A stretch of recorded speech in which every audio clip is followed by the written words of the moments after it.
Hello everybody and welcome to Nat One. It is Monday evening. You know what that means. It's Wild Beyond the Witchlight. And look at that. We get a viewer as soon as it starts being normal. Look at that. You know what I'm saying? They'll Hi, never know Kate. about our mishap. Hi, Kate. Hi, Kate. Can you imagine if it's not good? That's funny. But anyway, okay, so last session we had some shenanigans abound, and I'll tell you for why. Holland and Felix have actually gone back at 2 and stayed in the Shadowfell Carnival.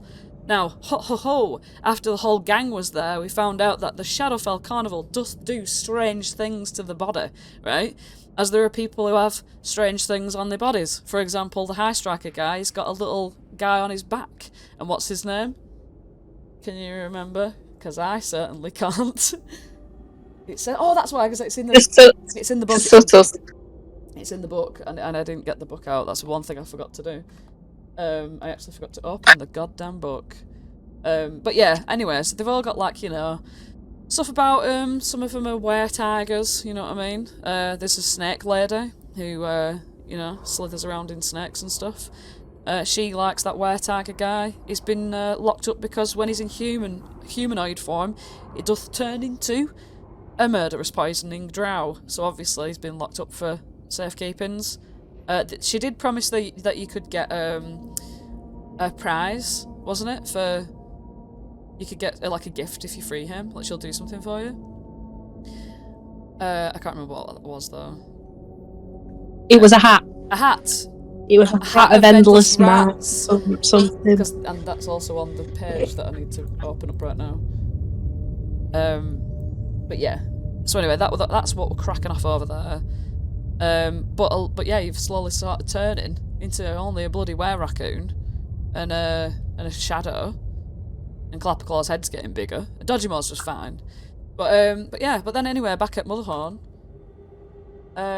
there were a lot of conversation going on with Witchlight and everybody, and I think the main thing we're just trying to find a portal back to the carnival. You know how each of the agents must be getting to the carnival somehow.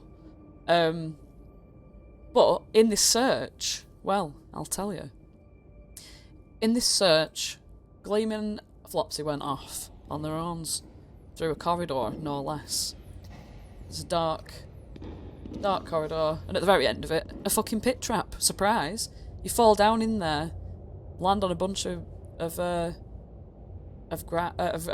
gravel, not gravel, was it mud? And you only see a cross with your name on it, right? Did you take that cross, Flopsy? I realised that the name changed to Gleam and then Flopsy, or vice versa, so I took the cross to see if it would change to other people as well. Right, okay. But as you were trying to get back up, you did see such a dark and terrible sight. As the silent room, you just hear the sound of that velvet curtain just rustle. But just there's no body movements at all through it, just silence wisping towards you, the top of a head sort of peeking over the pit trap, looking in at you. You meet with the absolutely glazed, fully blacked out eyes of Gleam's shadow through an actual, like, replica black moon mask that she's wearing. So it's like when, you know, like Batman's eyes are darker around underneath. She's got depth to her, this one. And she just stares at you. Gleam looks up and she's like, oh, I can't believe it. That's... She, like, puts her hand to her mouth and she's like, I haven't seen it for a while. That's you, isn't it? That's you, up there. It's horrifying, isn't it? Look how she stares so coldly. Well, I have to admit I was kind of relieved when I saw it. You can call it if you like. I do believe I'm going to call it it. She's still like staring at it like she can't quite believe it. She's like, I saw it when it was first extracted, but I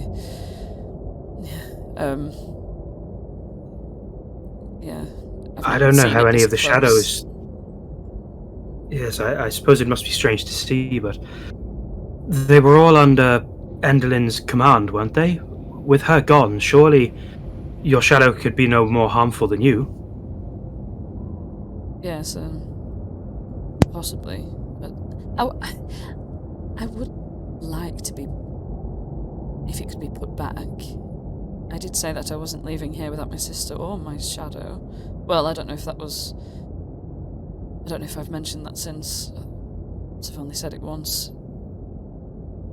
I remember you saying it, though. I don't know how we can reattach it, but there must be some way. Well, it's rather impossible considering the method of extraction involves some shadow snipping scissors, which belong to Endelyn, but I've never seen her reattach one before. Well, hags do seem the kind of people that would have things and not use them. There's a whole castle full of tat here. I'm sure there must be some sort of shadow sewing needle.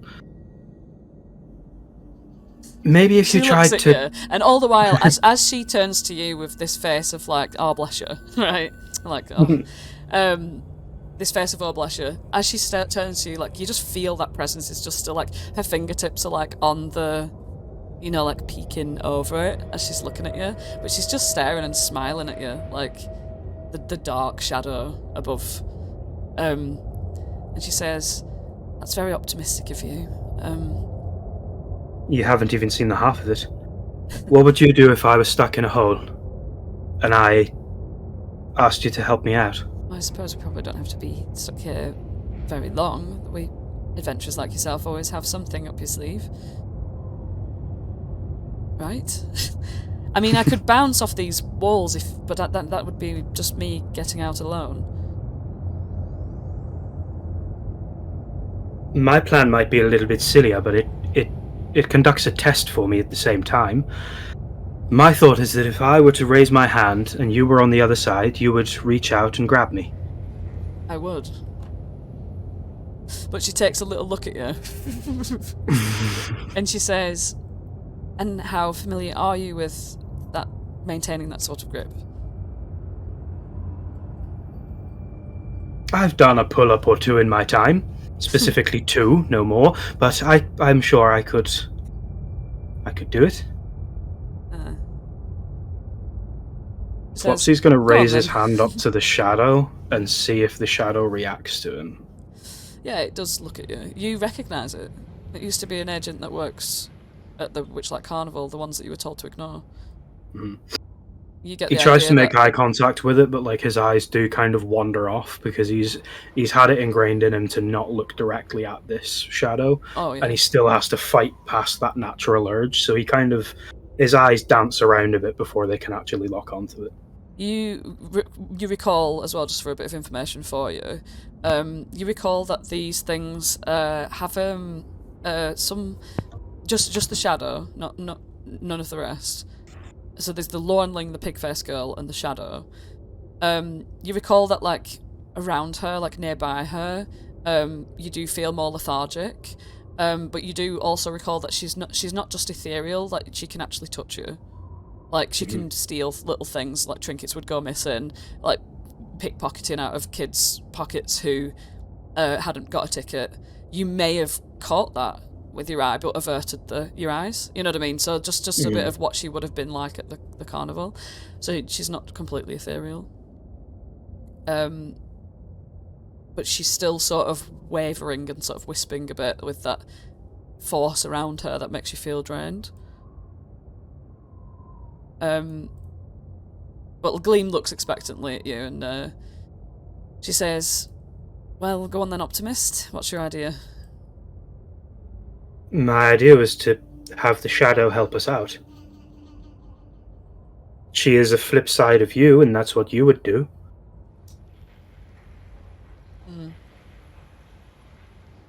I wonder who's... Well, I wonder if she'd follow instructions at all. She looks up at her and Gleam's shadow just tilts her head and smiles a little. She seems very different to, like, her creature-wise. Yeah. Like, this is more of an animalistic thing. Flopsy's going to put on his nicest voice. "Hello there." She smiles at you. He smiles back. And her eyes go very much like a lowercase n's as she smiles, and like her cheeks get big, so it's kind of like almost like the moon will become the sun just for a split second and then falls back into the moon as her face drops and looks at you again, as if to be like, what? Like she's listening. I could be your new friend. Look, I have a ticket to be here. I'm going to hold the ticket up and put it back in my pocket. And I seem to be stuck in a bit of a bind here. Would you mind helping me out? I'm going to raise my hand up to the shadow. You see sort of where her fingertips have been like, sort of, you know, like as if she's peeping down at you. You see her sort of knuckles get a bit like stronger as like her back legs flip behind her and like fall down into the hole quite slowly. She stands and does like a showy little sort of, you know, with two hands in the air, like a straight backed posture. Gleam sort of takes a step back when she does that, but Gleam's like sort of got her hand on her chin and she's like looking at her like her top and like feet and seeing if there could be any way to like zip them back together in some way. She's just analysing. But yeah, she does like a little bow to you. Does the shadow. So she's not reaching down in any way? She's dropped down into the hole with you. She's dropped down. Yeah, she did a little show, a little bow. She's at your service. Well, that doesn't help as much, but I'm glad you're here. Gleam narrows her eyes and she's like, well, looks like she's going to listen to you. Perhaps, what if I tell her what to do? Flopsy, what would you like her to do so that I can tell her to do it and see if she listens to me? Well, she's cut from your cloth, so I assume she is quite good at acrobatic things. Maybe if you two were to stack yourselves, we could climb out that way. See if you can get her on your shoulders. Alright. She goes over to the wall and she's like, hello, my shadow, would you care to just hop on? And she just pats her shoulder and then like presents herself like sort of professionally suddenly to receive it. Gleam sort of like coyly pats her on the shoulder, like touches her very delicately with a finger on her shoulder, but then she like turns to look at you quite seductively and then like does like a little twirl around you, like sort of as if to be like she's listening to you only. Gleam just sort of sighs and she's like, see, I'm never gonna get reconnected. She's just listening to you. Perhaps when they're left without a master or something. I know that the shadows were controlled by Enderlin. Perhaps when there's they're left always without a way master, around. they just latch on to the next one they see. Perhaps they do, but there's always going to be a way to get it fixed. I don't think you can be so defeatist about it. Maybe I'm a blind, dumb optimist, but Gleam Shadows I know that just grabbed one of your ears and she's starting to like pull it out like lengthwise and just starts stroking the length of it. Like, that's actually. Do you know how to massage ears, Gleam? Because your shadow does. It's very strange. Gleam just laughs. Flopsy taps his foot a bit. Anyway, would you like a piggyback? Me? Would you like to get up on the? I'm talking to the shadow. Sorry, it's hard. That is very. Yep. I'll go and stand here. Then Gleam Shadow just like jumps onto you back. Like, you know, like a leg's like sticking out right forwards beside your waist. Flopsy's going to try and raise the shadow up and see if they'll like grab hold of the edge. There you go. You can just grab onto the ledge there. Yeah, she does. She grabs onto the ledge, and when she does, you think that she's got like massively ridiculous strength in her forearms because she can just hold herself there, even slightly sideways. You know, when people can do that, like they grab onto a lamppost and it looks like they're really stiff horizontally. Like they've got really good core strength, but she's like half a shadow, so she can do whatever the fuck she wants. So it's weird seeing her at this 45-degree angle as she's just holding on prior to being on your shoulders. That's great. Sorry, and just after being on your shoulders, yeah. hoist yourself over there and stay there and take my hand. She gets up there like a little frog, leans down, puts her hand out. Gleam's like, is she going to let me take her hand? Flopsy turns to Gleam and winks. I'll come up with a plan after if she doesn't. And Flopsy's going to try and leave the hole. Right, okay. And up we go. When she grabs you, this again amazing strength just so easily and smoothly lifts you up. Oh, You just that plop was down amazing. on your feet right on the side. And you're looking down at. You stood there held parallel to Gleam Shadow, looking down at poor little Gleam. Barely any light shining in here either. I'm gonna pat Gleam's shadow on the shoulder. Well done, that was fantastic. She now, just walks through the veil. just like, okay. It looks like you have me. But don't worry, I can lift you up. And Flopsy's gonna lend his arm down. Okay, make me an athletics check.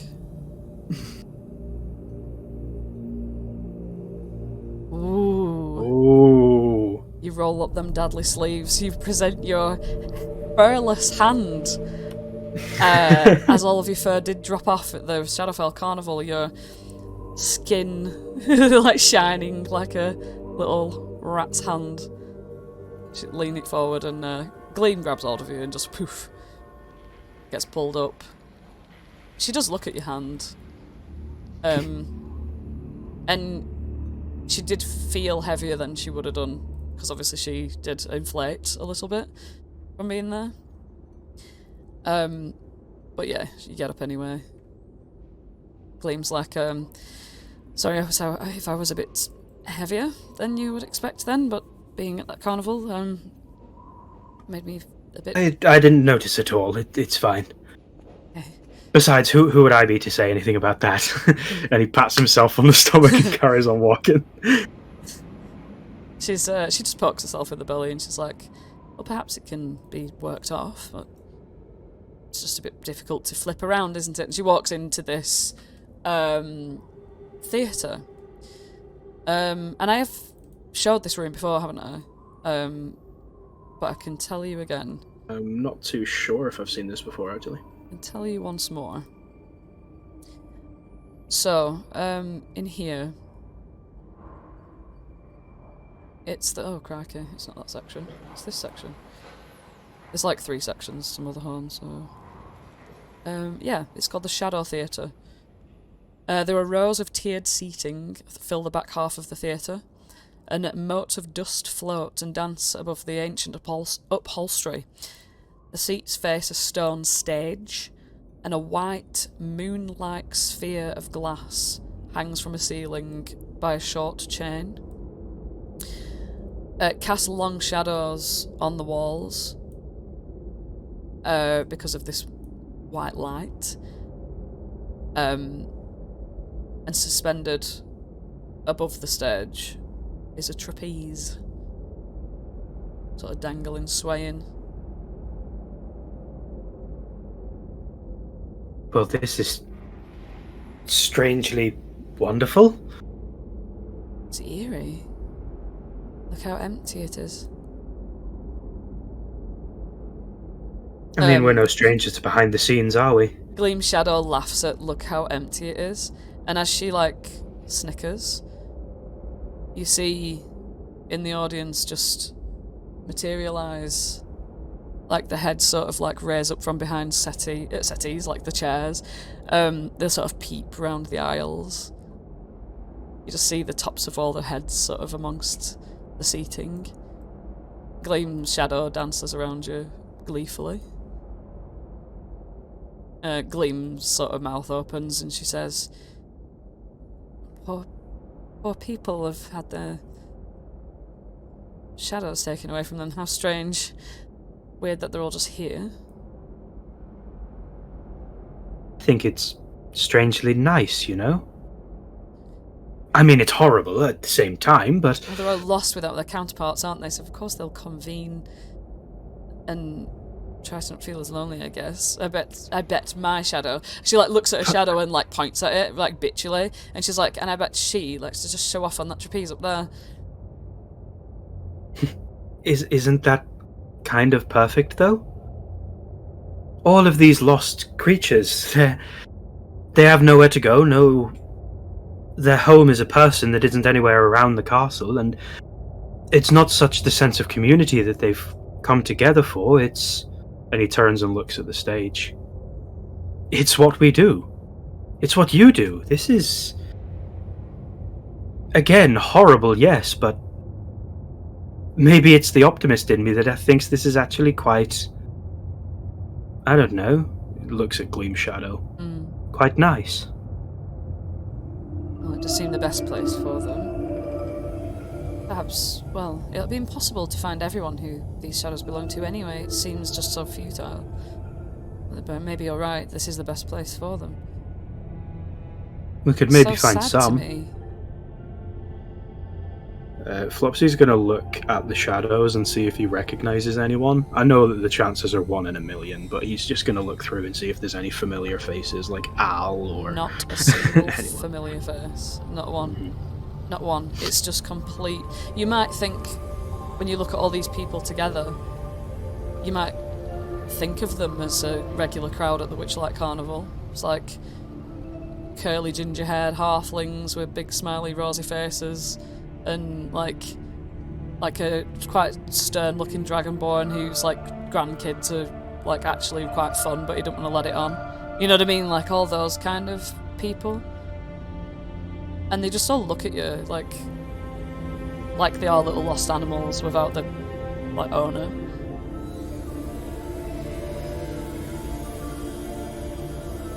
Gleam shudders. Flopsy's going to sway a little bit. And then, with the sway to his left-hand side, is going to do fall into a cartwheel and flip this way. And then he's going to look at the shadows to see if they react in any way. You see one like sort of like little half-elf kid sort of like shift his elbows onto the back of one of the chairs that he was leaning on and puts his chin on top to sort of watch you.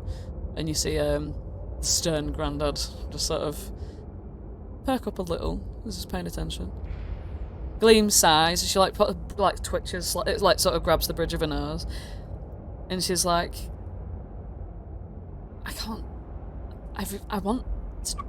know what you're doing, I want to join in, but it feels weird, like it feels sad. This is just a very melancholic performance. I'm not used to that. And you're from the same place that I'm from. What did we do when a child was sad? It must have been the same when you were there. Whenever someone was sad, we tried to change it. Try and flip it upside down. That's what you do to frowns. These people don't have to be sad all the time. I don't think they're sad. I think it's sad. I just think it's sad. I don't think they are. I think they can't feel that way. They, again, whenever you move, they're just watching you with interest. Like very blank-faced interest.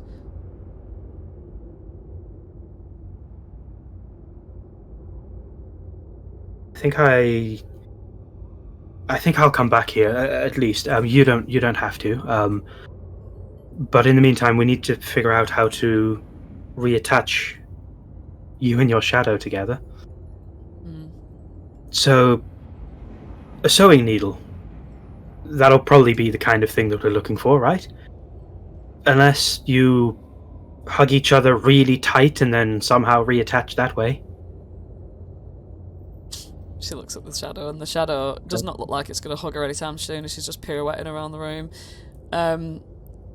And she's just mainly like coming up to you and like touching your shoulders and head and stuff, just sort of like as if like she sort of likes to be tethered to you, sort of thing.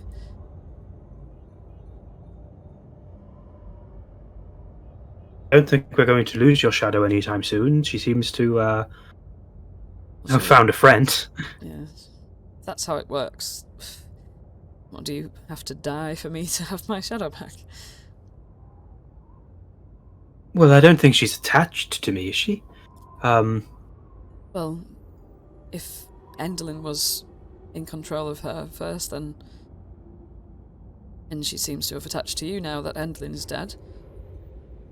Perhaps that's how it works. This sort of magic. Flopsy looks at the crowd of shadows that were enthralled by his cartwheel. I walked into this room first, didn't I? She looks back at them all. Yes. They're all looking at you with interest, albeit blank.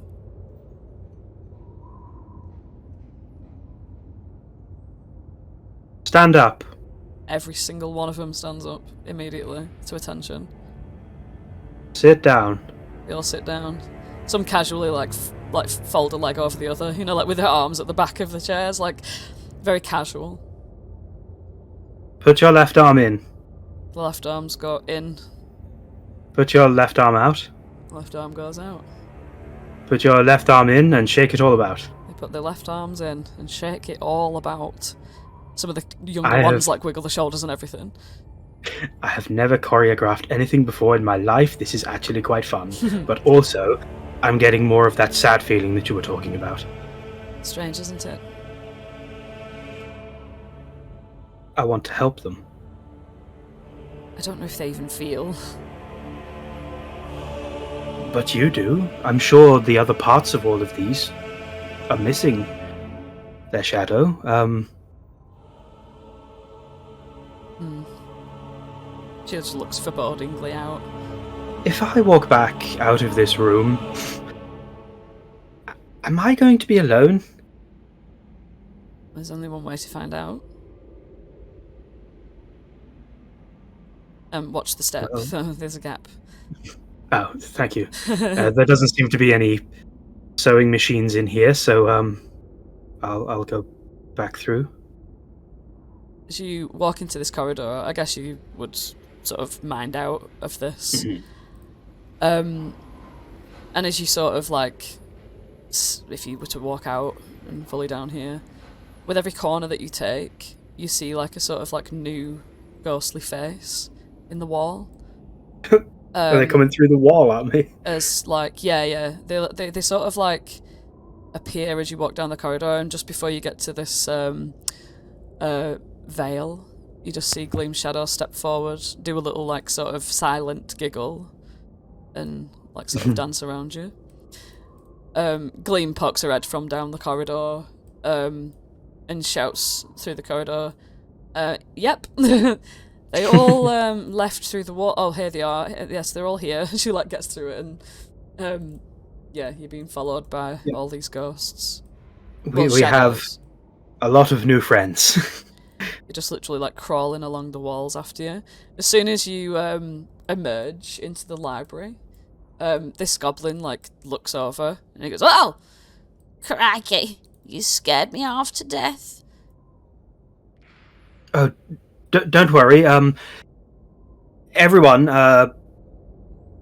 listen up. I found a lot of shadowy-looking shadows.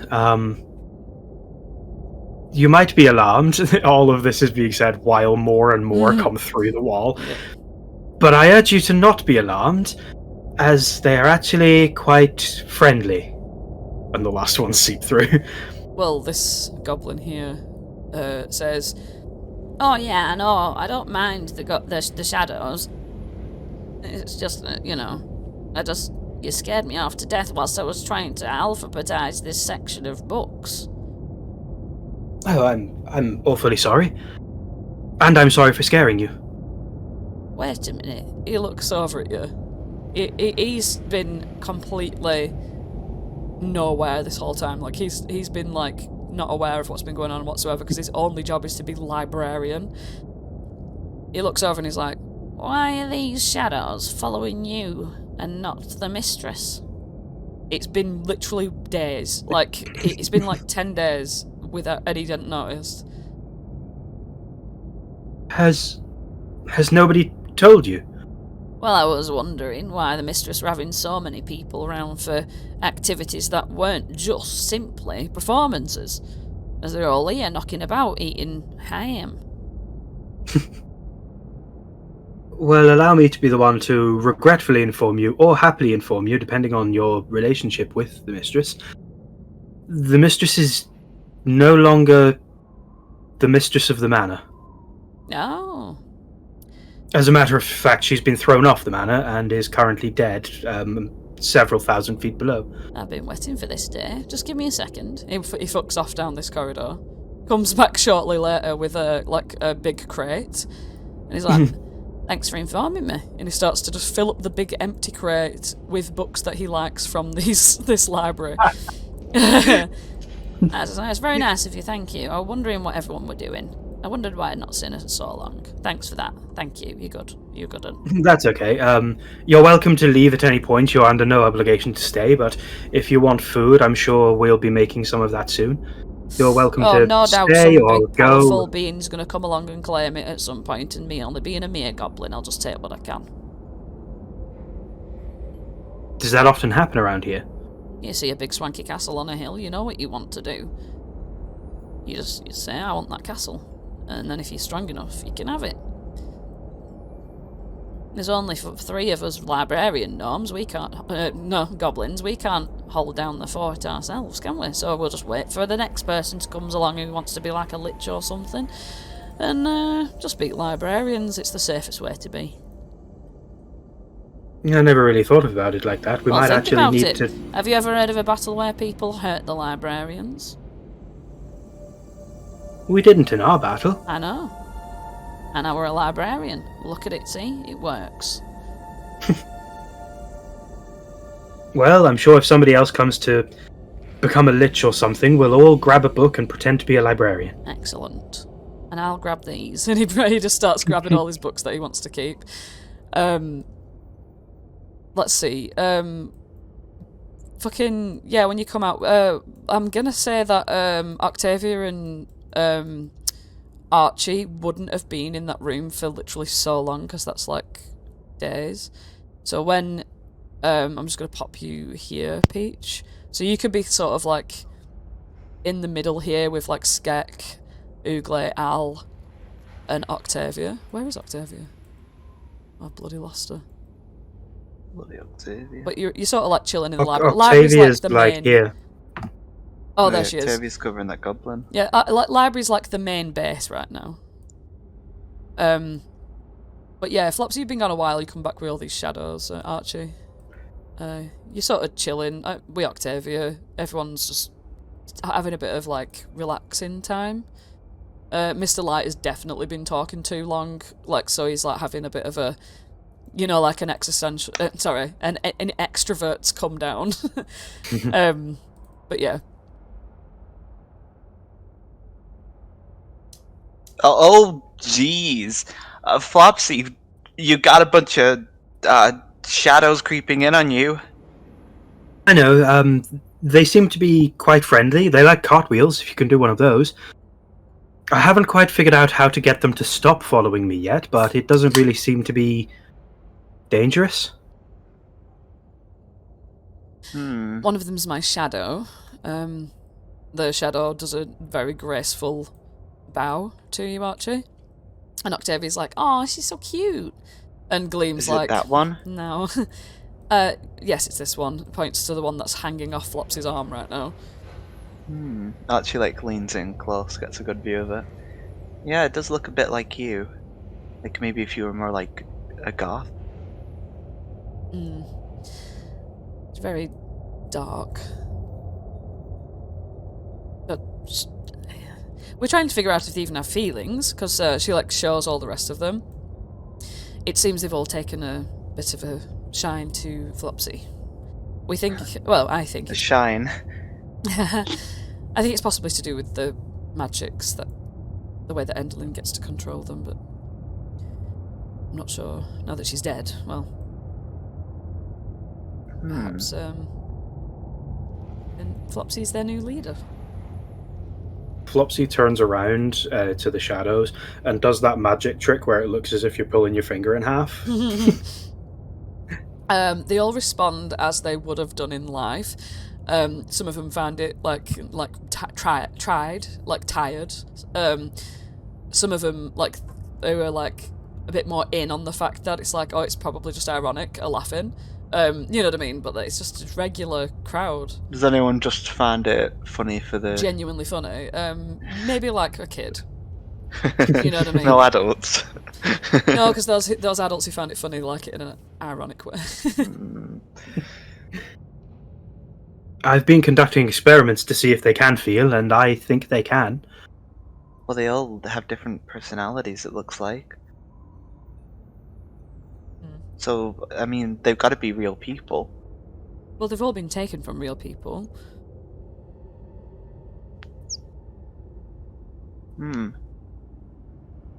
Oh, sorry. Enderlin had some scissors they were like scissors of like shadow sniffing or something. Oh, right. I think you mentioned it like one time ever, like when we first met. I remember now. Well, have you tried talking to them? Hey, Shadow Gleam. She just like smiles at you, but her head's tilted more towards Flopsy. What do you think about Octavia? She just smiles blankly. Octavia's just waving. Well, let me ask this. Hey, Gleam. Hey. Gleam. Oh, hello. Archie. You did the wrong voice. So, what do you think about Octavia? Well, it's Octavia, isn't it? Octavia's like, yeah, and she's like, well, you know, we had our initial, you know, thing. Well, yes, it's Octavia. What else do you want me to say? Okay, you seem pretty identical. Let me ask some more follow-up questions. Shadow Gleam, what do you think about Flopsy? Shadow Gleam looks at Flopsy and smiles, and then grabs his arm and leans towards him, smiling. Okay, Gleam, in a single gesture, what do you think about Flopsy? Well, you know, he's very optimistic, and he's a Harengon. He cares a lot about his friends, and he's an all-around stand-up guy. Thank you. So you could say you'd lean on him. Perhaps, metaphorically speaking. Or I think you're reaching a little bit there, Archie. Well, okay. Why don't we try it like this? Shadow Gleam. I'm sure we can find a name that it's shorter than that, but you can't speak, can you? Oh my god, we could call her Schleem. I was thinking that. Yeah. Gleam rolls her eyes. Okay, nod for yes and shake for no. Do you like the name Schleem? She smiles and nods. Well, what other names are on the table? Wait, maybe she might like another one more. How do you feel about the name Glister? She doesn't really respond to you. She's just looking lovingly at Flopsy now. Flopsy pulls a face when he says the name Glister. So what do you think of Glister? The name Glister. Do you think that suits you? When you when you say, what do you think about Glister? As soon as your mouth turns down, she's smiling, and then as soon as your mouth turns down, so does she. You're like, oh yeah, no. You know what I mean? And then she's shaking her head as you're saying it in a low tone. I feel really bad for doing this test, but I think I have to just to make sure that she's saying yes and no genuinely. What do you think of the name Butthole? She's smiling. Yeah. In that sort of, when you bring it up to that, oh yeah. What a great idea. She looks as though she's thinking. Okay, Archie, I don't think we can do yes or no questions. Well, I think that I think that this gleam, Shaleem, if you will, or butthole, whichever she prefers. We're not calling her butthole. That was a test. Octavia. I think she. Octavia's like, Oh. yeah, Shaleem's the best name anyway. Right. I think Shaleem and Gleam are two different people. Hmm. I'll tell you for why I think that. Well, she's not even a person. She's a shadow that's been brought to life. I don't know. Is she really a shadow? I mean, right. Well, where do you think Let's she came look- from? Look. Do I have a shadow? Do I cast a shadow? Flopsy, would you like Right. to make some lights to prove it? I don't think we need to prove it when we already know. Right. If there's a chance of reconnecting, then we should definitely do that, because you are two parts Well- of one whole. Wait, hold on a minute. Look at my shadow, right? And I just like do, I don't know, I wave my hand. Did you see that? I wave my hand Yes. again. Yeah. It copies Right. exactly what its owner does. Right, me and my shadow are like on the same page. We're in total agreement. You and your shadow are like different people. I mean, you're like genuine and true, and your shadow's just like copying Flopsy. You wouldn't copy Flopsy, so maybe this isn't really your shadow. Maybe it's someone else. But maybe this shadow isn't. It's not making the choices itself. I just hate what I just did. Herself. I do think that she's doing things, though. She's reacting to me. But of course she is. She's But a if- shadow. I think it's just because she's got a face. Like, she looks like me. That's why I know it's mine, Archie. She looks exactly like me, see? And she was removed from me. Look, we are the same. Well, She stands I right don't next to know. You're not really the same. What? Hold on a minute. Remove that little red dot from your face for just a second. Remember, it's 3. Right. I'm looking at this. You're not the same. You're just reflections of one another. You're reflecting. Well, She's got a different face to you. even so. I don't think that's going to be much. And then from then, like, a massive interruption comes, and that interruption is like a sound, like, and you can hear like Al going, now, calm down, and you just say Al just being like, and he's off, and you can just say like, doo-doo, like sort of moving around. If you look this way, you just see sort of Uglair just like bound down this corridor. Oh, And crap. he's off to where, Al? Well, he was getting restless, and well, Has anyone fed him in like the last 10 days? well, yes, he's got some. We've got meats here. Your little friend Holland, before he went off looking for the portal or whatever it was, I can't remember. Your mate Holland fed him some meat from the storage room.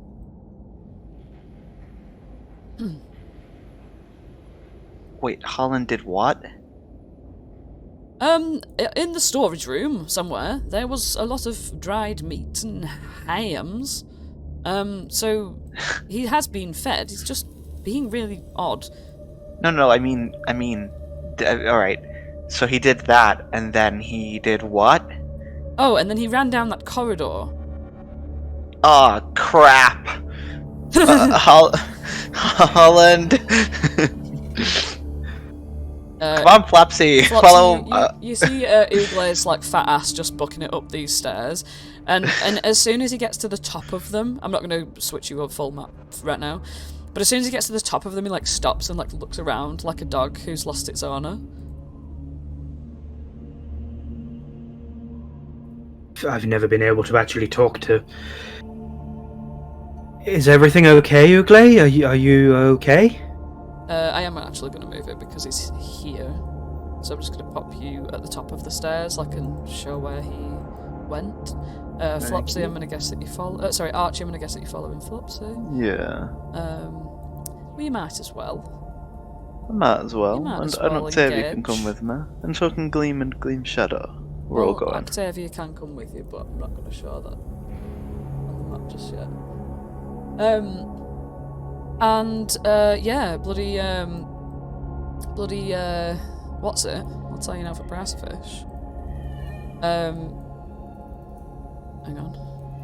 He's looking around, side to side. Flopsy, you say, I've never tried to, and then I cut you off. I've never been able to communicate with Ugle, is what I was saying, muttering to myself before I said, are you okay there? Ugle? Something wrong? Like a sort of bear would have concern, like less the owl screechiness, because the screech is his big roar. It's more like the of a bear that's sort of like looking for something, and he's like just lifts his head and like sniffs into the air and then like goes over here. So it's like pouring at the door. Found something, Archie. If you let me squeeze through here, I can just get in. Sorry, Ugle, I will just squeeze through there. And Flopsy opens the door. He follows you in and just starts like concernedly like sniffling around the room. He does walk into the space what the campestries surround. Flopsy looks at Archie. Don't say it. Alright, I won't. Excuse me. I just know things have a tendency to happen around us. So nobody accidentally say the phrase. Wait, which phrase? Ugly's sniffling around, and he just keeps stopping and looking. He like looks into these cells, etc. Oh, I know the phrase you mean. Did it actually take you that long, Archie? I'm having a problem with my eyes at the moment. It's my headache. Got this fucking headache. Yeah, Oh, you've got you the- mean like... What, you mean like when you stand in the middle of the circle? Yes, because Ugle was standing in the middle of the circle. Oh. Jeez, I hope he doesn't do that.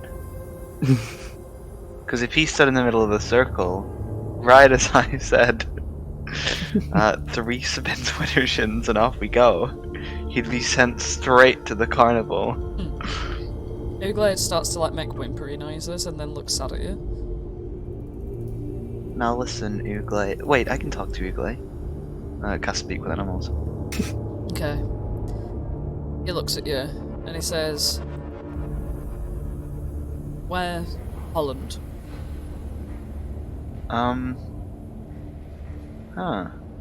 Flopsy, where's Holland? As far as I'm aware, he should be around the castle looking for the way back to the Witchlight Carnival. Because Ugle understands common but can't speak it. He says to you, Archie, "No. Smell stronger here." Apparently... He can smell Holland was in this room. I know. What, can you speak owlbear? I don't need to. I can see it on his face, and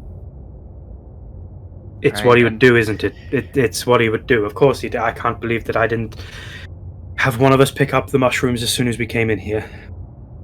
Oh, crap. Well, we can't go back in there. Why not?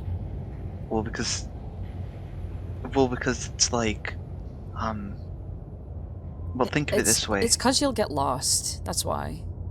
Right, it's like when I kept saying Imprec and like going into the rooms and then coming back to find you, and then we kept going in circles. What if we go in there at the same time that they're being brought here? You know? Like if you're going Besides- together, you're on the same timeline, but if you're going like another time, you're not. Exactly. Xavier, What you've if- been doing some reading. No, I'm like kind of from here, I guess. I know about how these work. I only just found that out, like, right now. Really? Yeah, when you told me. Do you think I was from the material plane? Whoa! Well, That's crazy.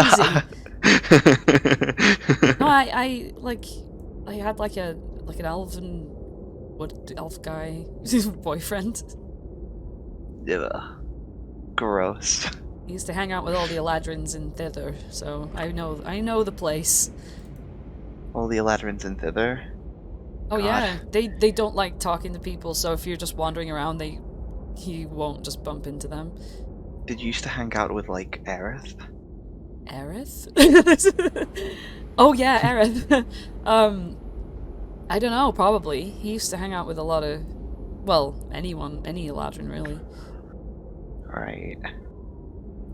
Yeah. Well, what was that like? I mean, I've never seen... Well, I mean, anyway, I we were talking about these portals. Right. I know about these portals, Flopsy has been okay? staring forward the entire time. You guys have gone off on a tangent, by the way. Oh, we can talk about that later, you know? When Right, we get we'll all talk about that. When we get all snuggled up later, we'll have a right. little talk. Not in front of Holland. I No. mean, Ugle and Flopsy. Yeah, no.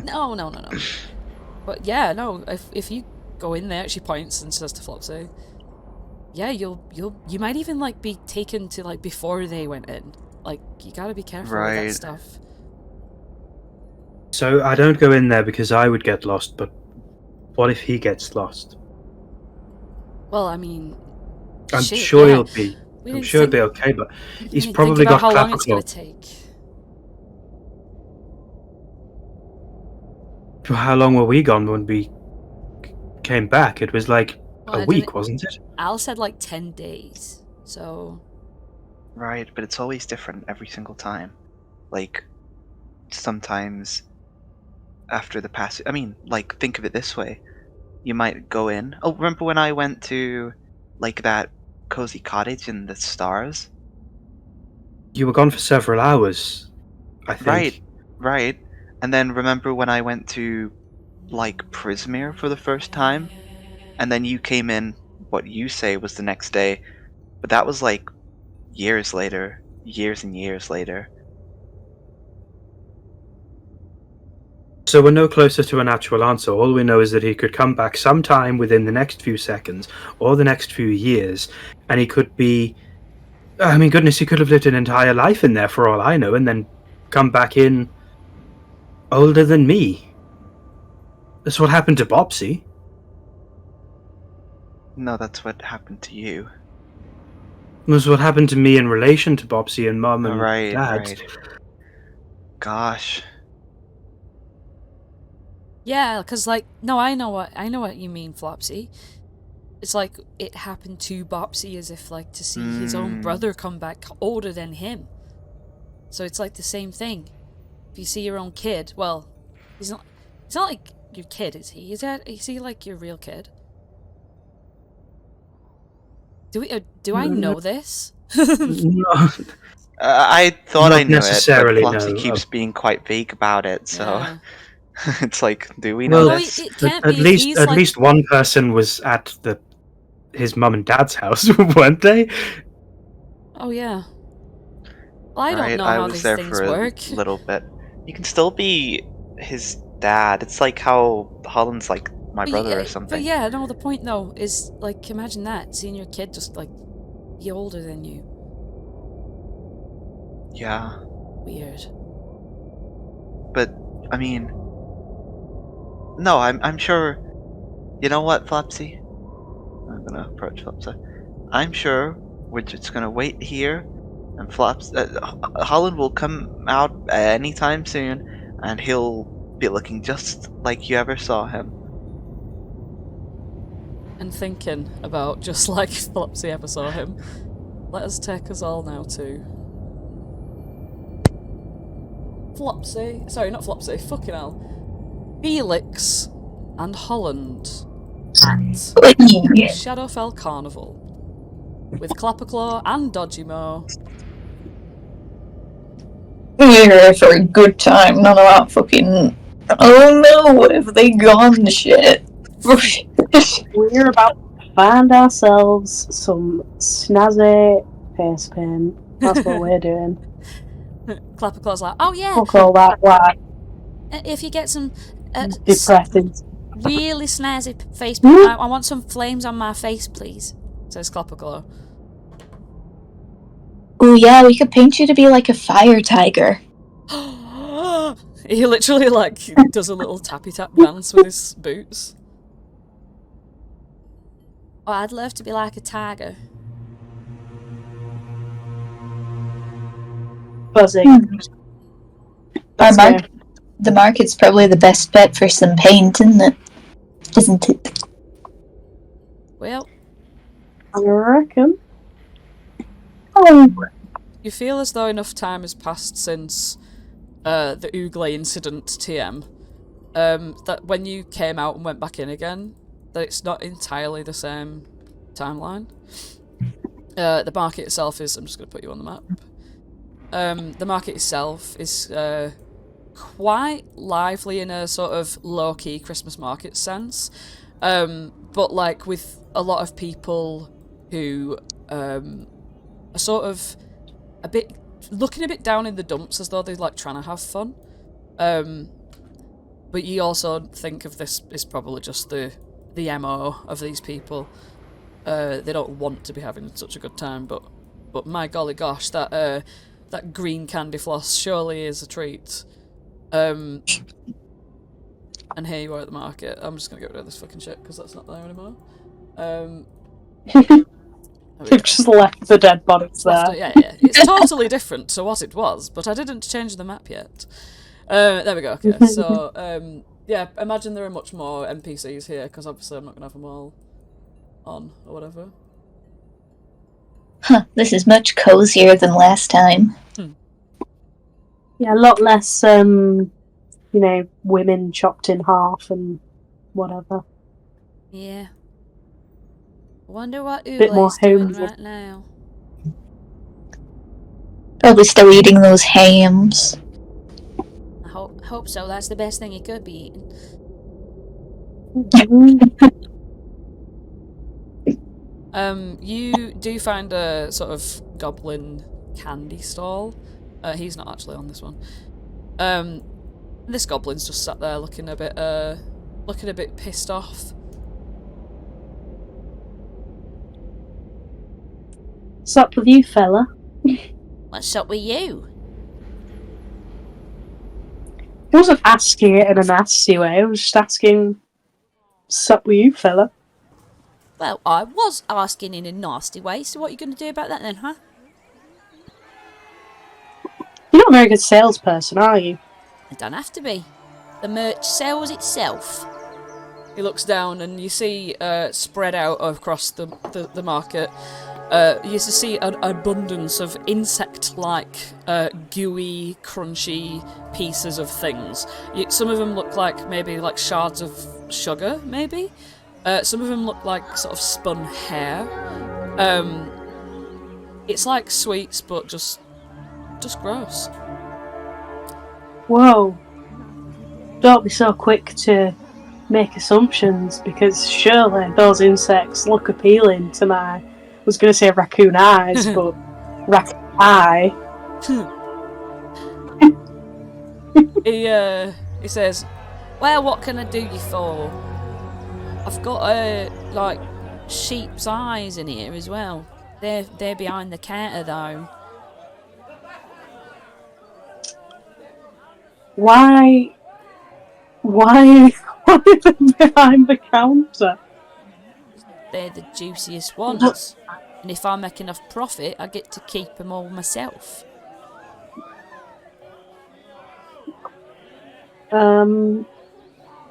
That's freaking me out a little bit. What are these bugs saying? These bug sweet things? Oh, it's little insects wrapped in some maple, which I've personally slurped from a tree myself with my own mouth. Wow. Yep. So a combination of insects, maple, and saliva. Absolutely. And then he gives like a really satisfied smile and a thumbs up. I'm in. How much are they? 5 gold piece. coins each. Material plain gold as well. Damn, you're charging a hefty price. Is that because of the saliva, or Very valuable. are they? Imagine the work I had to put in, sat next to that tree, slurping out the sap, spitting it into a bucket, and then slurping out some more sap for hours on end. You're paying for the labour, mate. This is a very long-winded conversation about bugs and maple and saliva and slurping. Well, you're carrying it on. Do you want to buy it or not? No, Well, I've fuck decided you no. then. Fuck you too. Where can I find some Yeah, paint? piss off with your Yeah. no money. Time waster. What a weird guy. Bye, Mr. Evil Goblin. Oh, here's another guy. You see Dodgy that Rogue gives him a nod look on the way out. this is a very intricate sort of like a stall which has a lot of racks for clothes to hang on. So you know, like it's like almost like a little maze that you're walking through, like if you're at like London like markets or whatever. And it's really tight. So many like jackets of all different kinds of like as if it was all at the back of a theatre. Like there's like a Captain Hook outfit. There's like a fucking like princess dress, like a T-Rex costume. Like, there's a bunch of just like anything you could possibly wish for from what would be behind a theatre. As well as hats, fucking scarves, and on the desk where this guy's sitting, he's sort of sitting kind of dressed like a bit of a shit clown, but he doesn't have his nose on, he's just painted his nose red at the tip, but he's sort of folding his arms at the counter looking around. He wears a ratty top hat and thinks he's cool.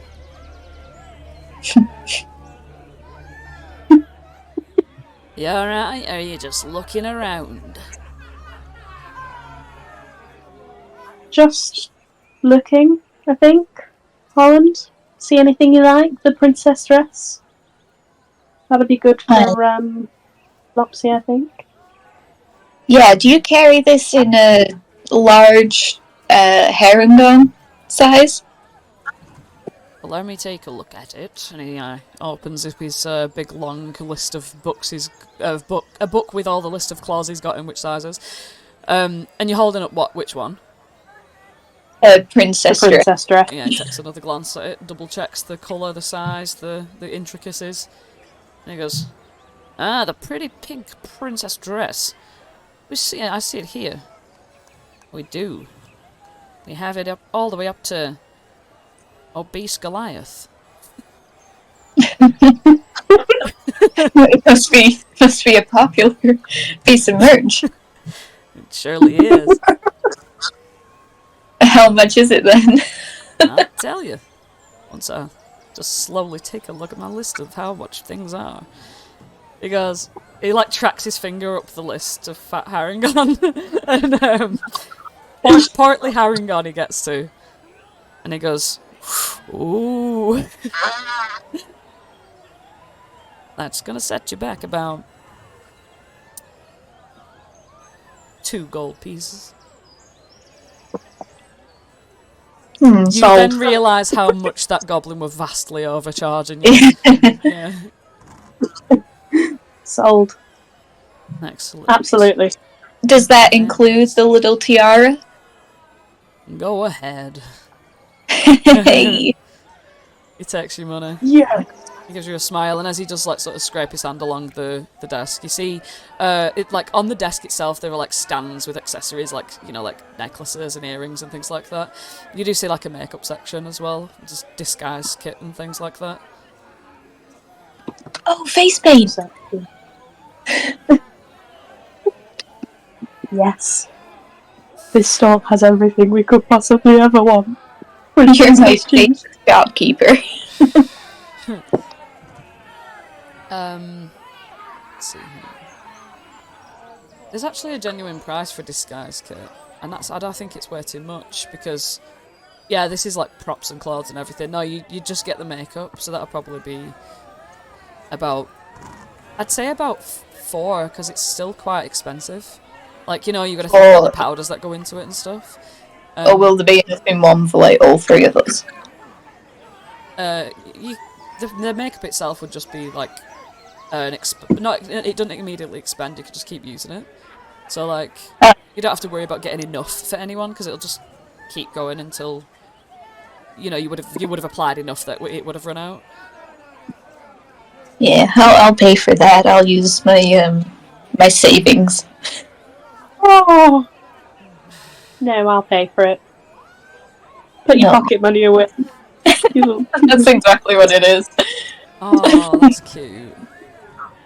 Put your pocket money away. I will pay for it. You're gonna make me cry. Does Felix have money? I'm pretty sure Felix should have money because I'm sure I gave. Felix has plenty. Right, good. I gave Felix quite a lot of money, I think. Yeah, Felix has got plenty of money. Right, okay. Felix is a rich bitch.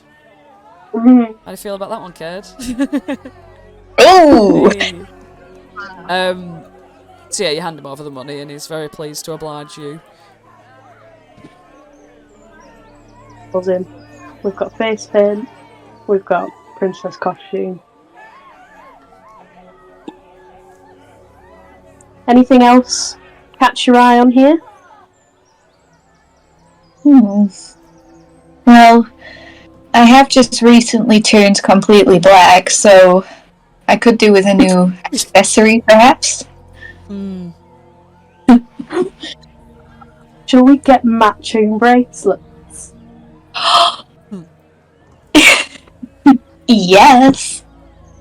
This is the most exciting shopping trip I've ever had! Aww. Yes. Matching bracelets. That's what we want.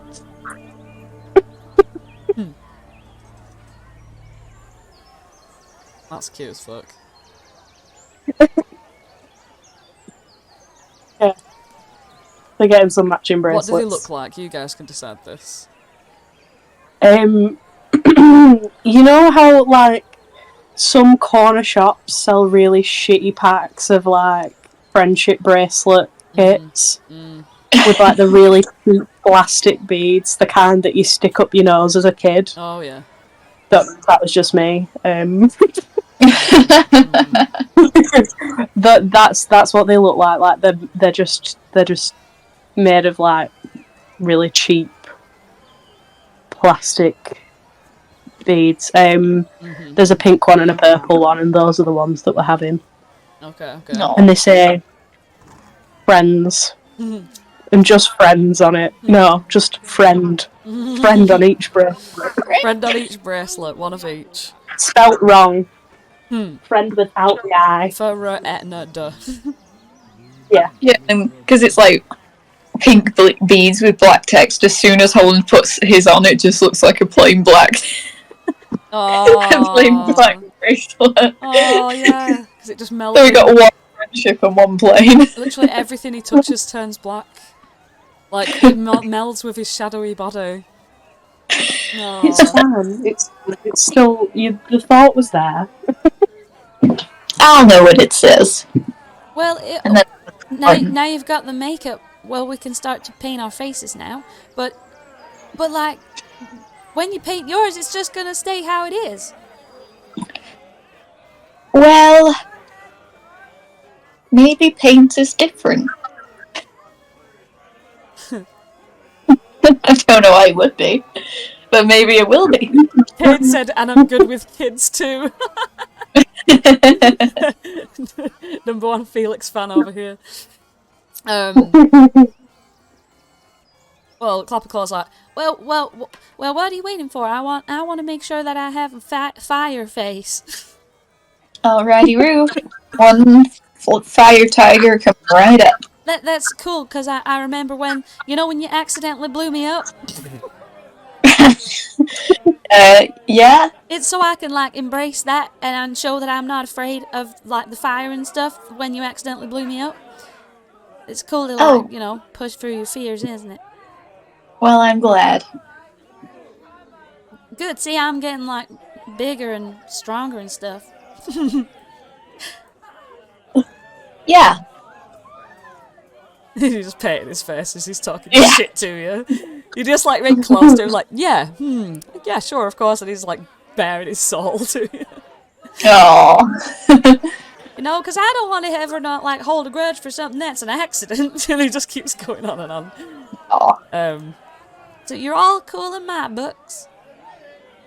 Well, I'd say you're cool in my books, but I think you're all warm in my books after this stellar job I've done.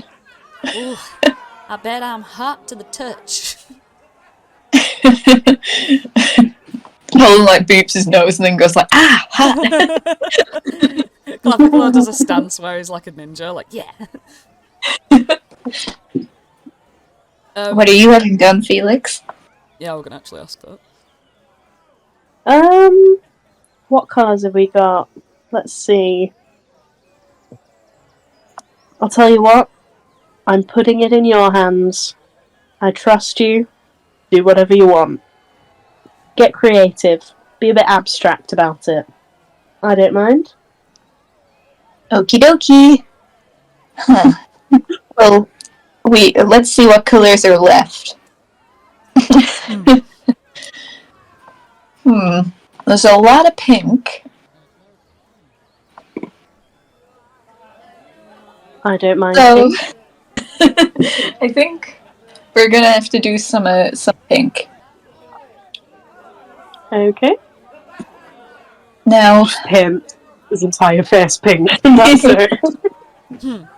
I got some pink and I got some black, so I can do a little bit of shading. Eyeliner. A nice wing. On my one eye.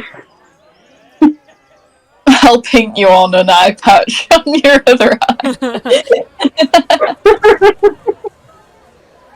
That way people won't know which way you're facing.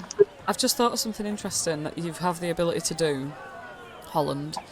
As in Magical Tinkering, how you have the Orb of Magical Tinkering, there is a tiny little word that says you can touch a tiny non-magical object as an action and give it one of the following properties. So, for example, to project something, or to give a PowerPoint presentation in that. But I've changed it from tiny non-magical object to any surface, because if you were to do a PowerPoint presentation, a wall is not a tiny non-magical object.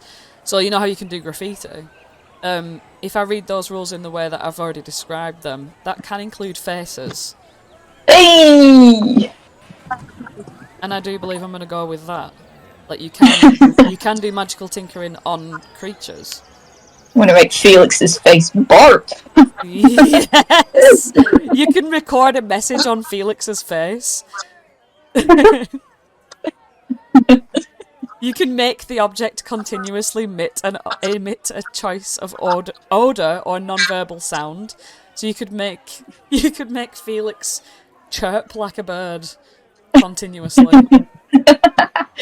Okay, well, here's what I'm gonna do. Yay! I'm gonna paint his whole face pink. I'm gonna give him the matching eye patch. And then I'm gonna put on one of his cheeks just a big red button that just says press here. And then when you press it, it just goes, Holland was here, and Clapperclaw too.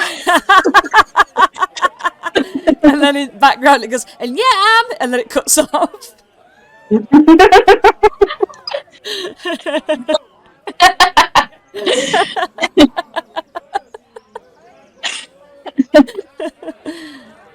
And I'm gonna make his face smell of ham. Aww.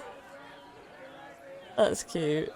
Oh, that's a masterpiece. She's gonna regret every decision she's ever made. Wow, you look like and smell like a big giant pink ham. Please don't eat me. Well, at least it don't look like a whatever it is you've turned into. This is a test of will for Clapperclaw.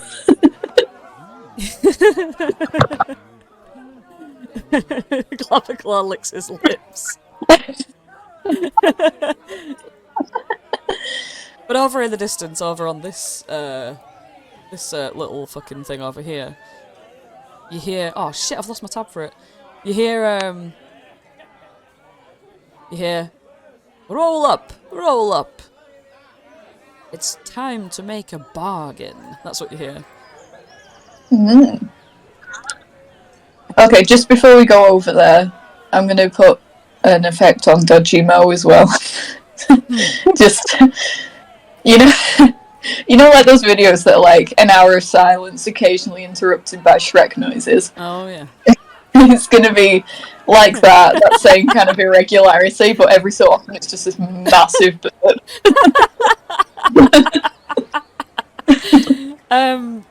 Either one of you can decide when those burps happen. Yes. Okay. Yeah, close attention's immediately drawn to this fucking guy. He's just very excited. He's just snapped away from wanting to eat Felix as a ham, though. And he's like, roll up, roll up. Let us make a bargain. Move you over there. You see that this guy is sort of like he's like a little squat, skinny, but like sort of like looking like a halfling sort of goblin. Like he doesn't have his goblin-y features. He's got more like halfling-y features. But he's sort of wearing like a turban and like a fucking like big long purple cape, and he's like leaning back, smoking a pipe. And all around him, you just see a ridiculous amount of seriously impressive magic items. He like sits on a chair like a throne as he like watches you approach. I can hear myself in the background of someone. But yeah. I'd like to make a bargain. So you want to make a bargain? What are you offering me? First of all, I will rate it on a scale and then tell you what you could be allowed to take from me.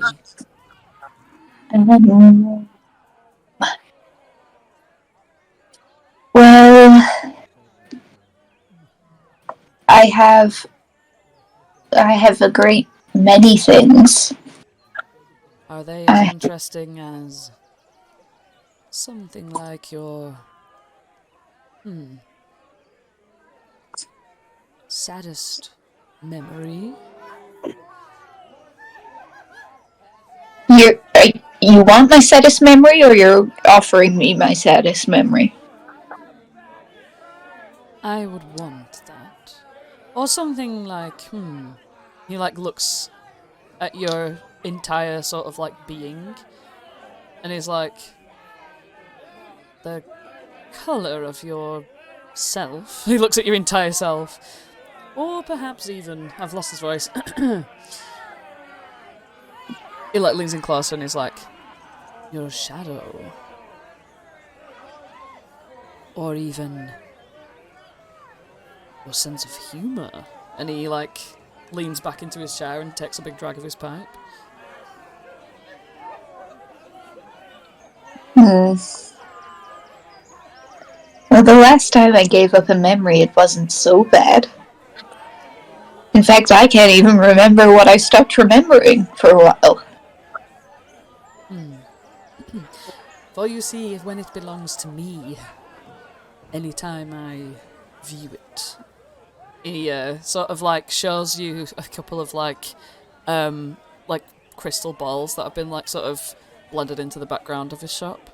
Not so stand out, just sort of quite basic. And like a couple of them, like they're quite empty, and a couple of them like flicker, as he says, like when he wants to view them. And he says, you'll have to be aware that you might cry, as it will still be connected to your feelings. Well, Maybe this isn't a good... Are you sure you would prefer some brandy from Baba Yaga? His eyes pick up. And he like leans forward and he's like,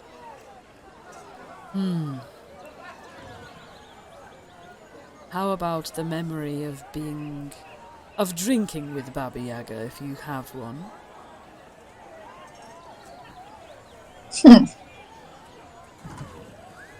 For what in exchange?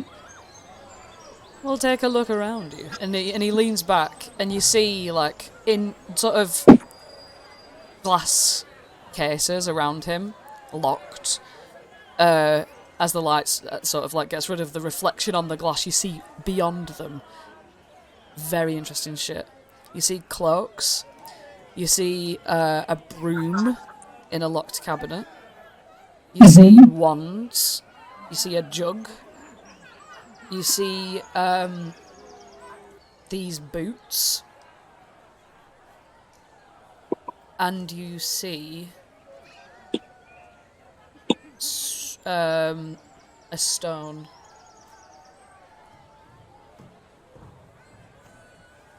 So that's a bag, a cloak, a broom, a wand, a jug, and a stone. What kind of cloak is it? Are you asking him this? Yes, sorry. What kind of cloak is that?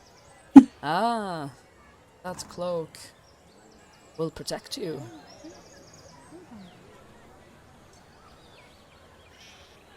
Well, I already do that. What does the rock do? Ah, the rock. He like gets up and like walks over to it. It is a stone with very versatile powers. Each stone has a different effect. And he just says, some make you stronger, some make you more powerful. Who knows what this one could do for you?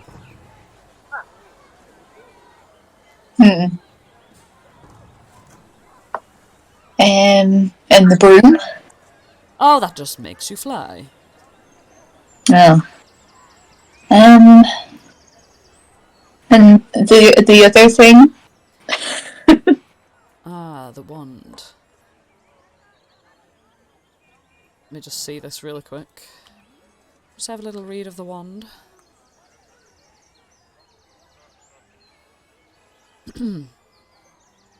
It's there's a little bit of a chaotic wand. I'm not quite sure what it's going to do every time you wave it.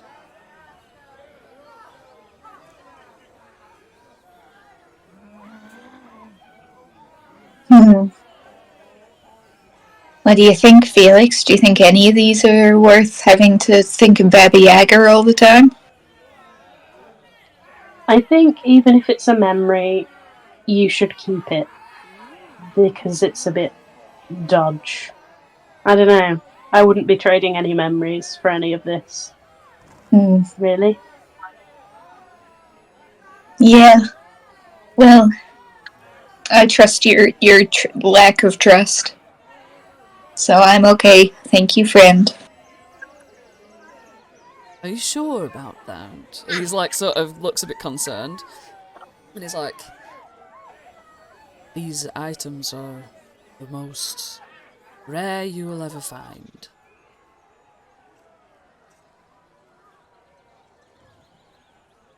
Yeah. Yeah. I mean, I can do a lot of that shit already. He smiles and he says, well, leans back in his chair, looks a bit pissed off. Thank you for wasting my time. Oh, no one else came by here anyway. Yeah, but when they do, he like points to his head.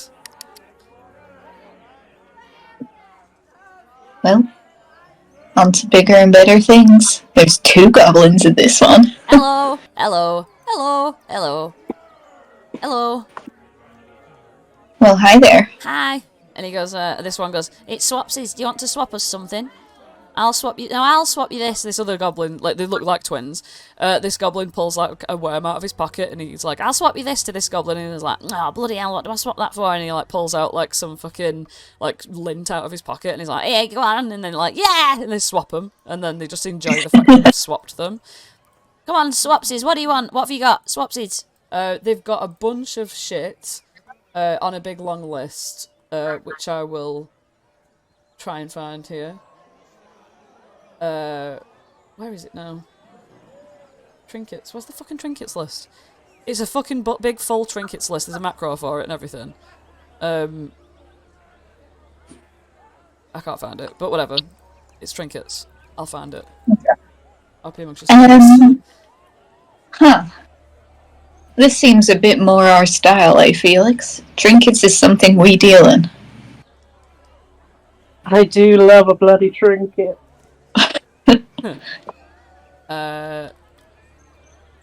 So he's like, so what have you got? What are you offering? Well, I hope Felix won't be too offended if I regifted his Chinese 5 spice. Alright, I've got more of it. Oh, look at that. Chinese 5 spice. Lovely. Roll a d100. Let's see. Please, 71. 71. He reaches behind him and pulls out of his back pocket 2 pieces of parchment and hands them to you. You unravel it and you see that it's a fragment of a beautiful song written on a stave, like on musical notes, but only fragments. There you go. Hey, You Archie, got that, yeah. I wonder if these are the other 2 pieces of Archie's song. Huh. Well, that was pretty fun. What about you, Felix? Swapsies. Go on, have you got anything to swap? What will you give me for? Have a little root around his bag of holding and pulls out a pigeon feather. A pigeon feather. A pigeon feather. This one gladly snatches that one up. Roll a d100.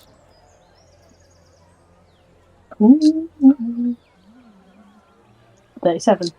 37. He goes, come here. He's got his hands around something. Comes up to you, whispers in your ear. Alright, don't tell anyone that I'm giving you this. It's very important. Right? And he like puts his closed hands up to your face. He like reveals his top hand. And in the very centre of his palm is literally just a tiny little rock. And he goes, this is very important to me.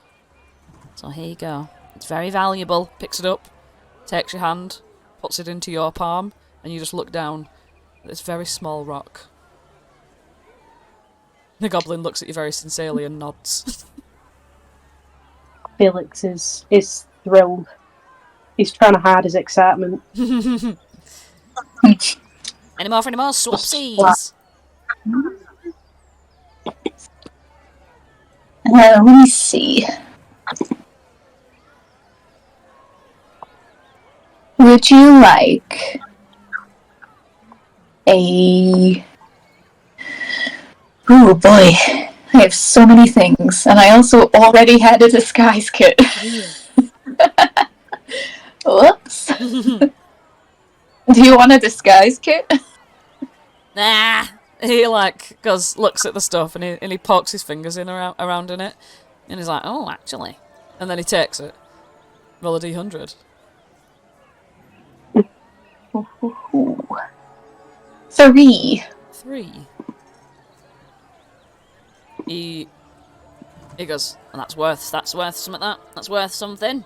Oh, that's worth a lot more gold than I expect. So, speaking of gold, look what I found from another plane of existence. And he lifts out of his pocket a gold coin that seems to be minted in what looks like stardust patterns.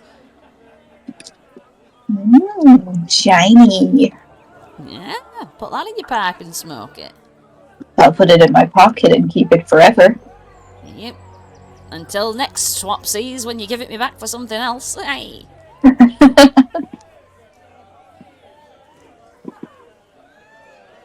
Well, any more swapsies? This goblin's fucked off to swapsies with some other customers. I'm alright. Well, so be it. Any more swapsies? He just completely ignores you for other customers now.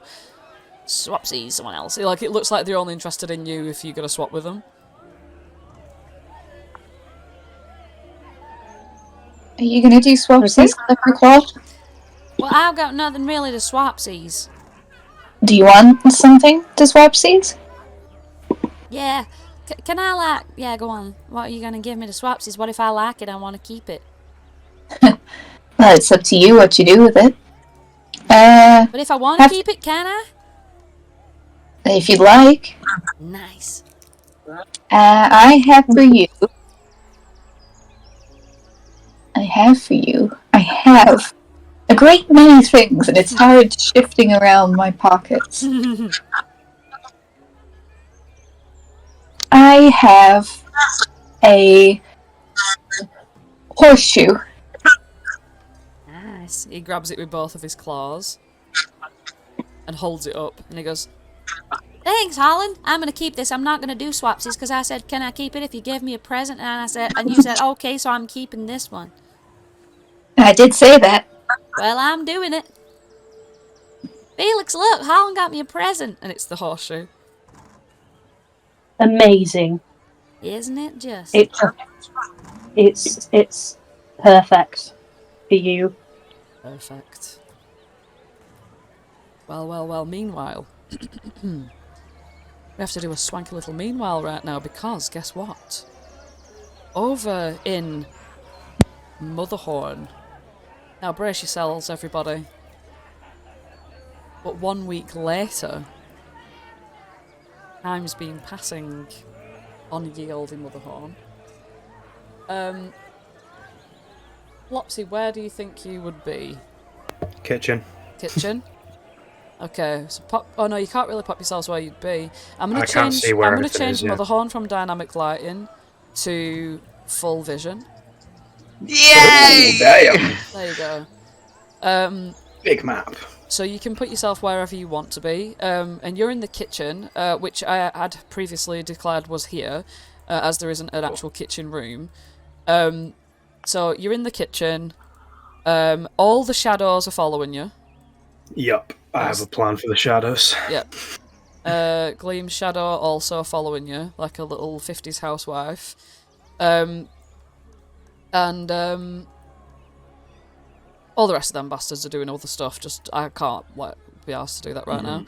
But we've got Gleam's... no, would Gleam be with you? No, Gleam's not with you. She could be. She could walk in, anything like that, but Right, Flopsy's okay. doing his thing in the kitchen. This is what you're doing right now. Okay. So 1 week-ish later... Flopsy. The clatter from the kitchen will kind of ring out to the rooms around it. There's constant movement going on as Flopsy is orchestrating it like he's conducting a musical. He's got all of the shadows involved. They're corporeal, they can touch things. Mostly he has to do the actions so that they'll mimic them, but he is getting them all to help him bake cupcakes and sweet treats.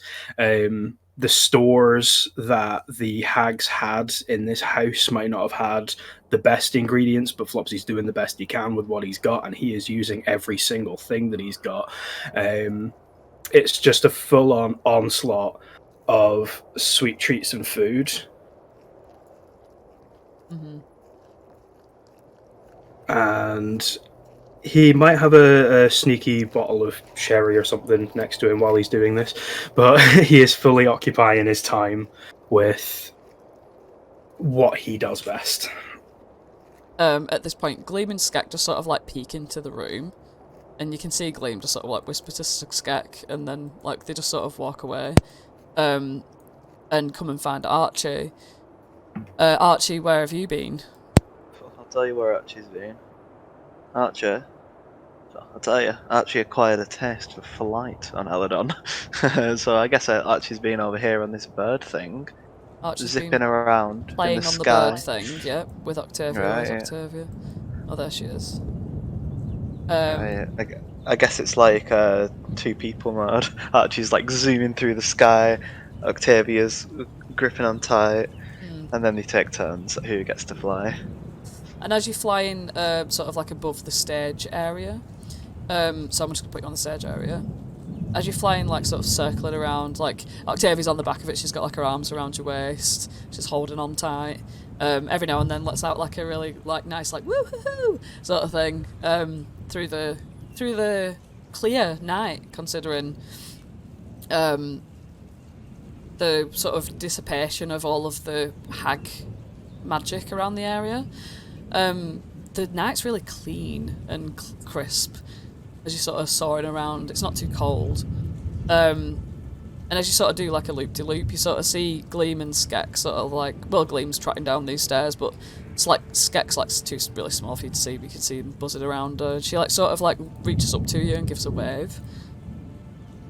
Hey, let's stop by these two. I just make a massive nosedive and like barely don't hit a Gleam right in the face. Oh, no. The map's just reloading, but I don't know why. But yeah, you come over and Gleam's like, I don't know if he's okay.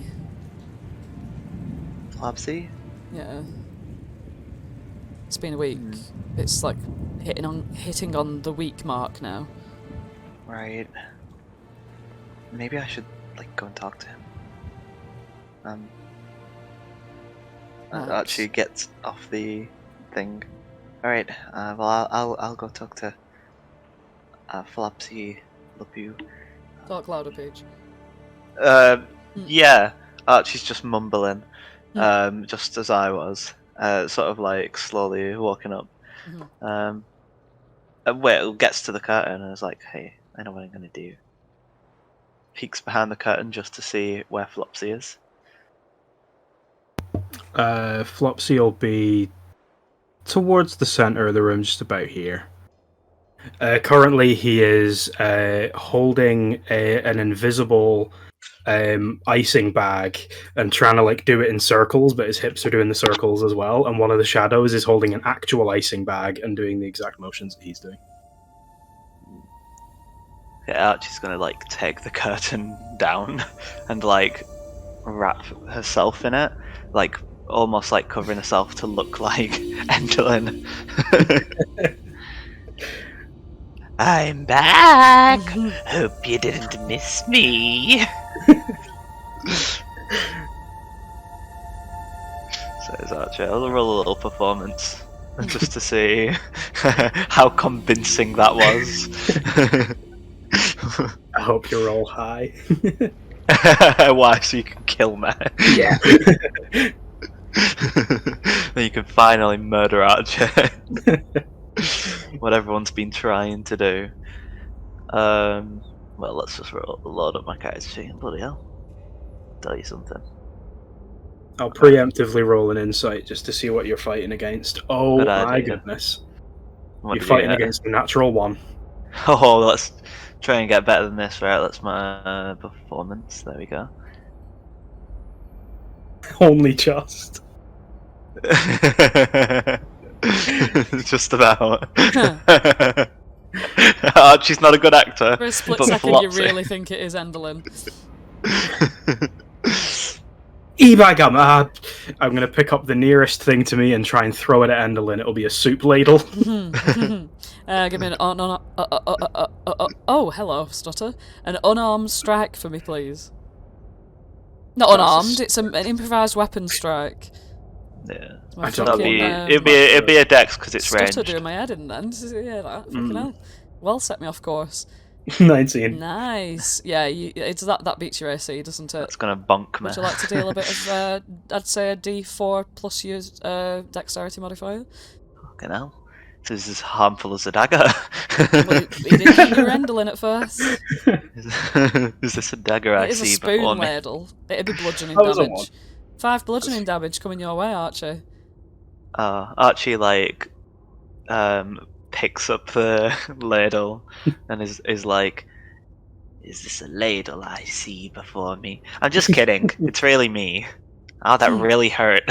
Oh goodness, I'm really sorry. Flopsy's gonna rush up and rub your head where the ladle hit. Oh no, it's fine. I mean, I don't know what came over me. I genuinely thought you were. you know, Flopsy, you could teach me a few things about marksmanship. Well, I've got one over on Octavia here, haven't I? I hit first try. Now. Well, let me tell you something, Flopsy. So how are you feeling?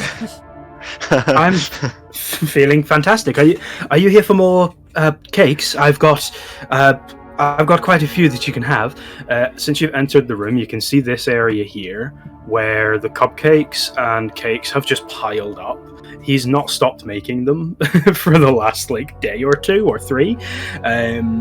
There's more than any of us in the castle could actually eat. He's just being productive. You got loads of cakes. Hey, why don't you make some shadow cakes for the shadows? That's a good idea. I could use black ingredients. The hags have a lot of black things we could use. Right. We're starting to run out of a lot of the colourful things anyway.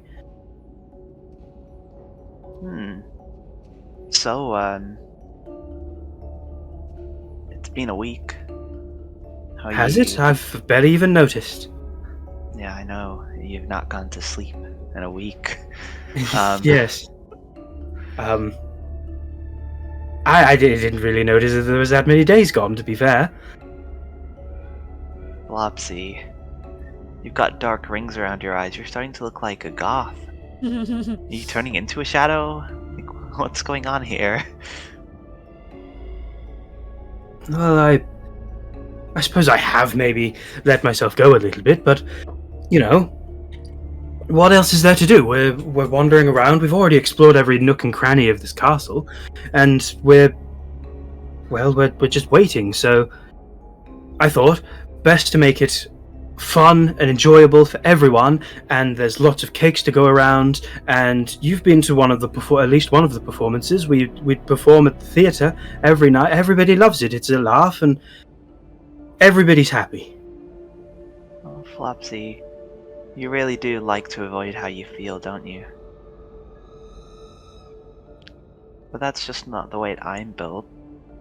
I think if you're feeling a certain way, sure, it's great to turn a child's frown upside down, because sometimes they're just upset for no reason, but if you've got feelings, you shouldn't be afraid to show them. I don't really think I'm in a frowning way. I don't think I'm sad. I don't know really what to do, if that makes sense. I'm not worried for Holland. I'm sure he's perfectly fine, and he's got Felix with him. Since we can't find Felix anywhere, I assume he's with him. So they're going to be perfectly fine. And, they're having fun, so we should have fun too. Yeah, but we should also, take it easy, let ourselves breathe. Because you don't always have to be big and strong.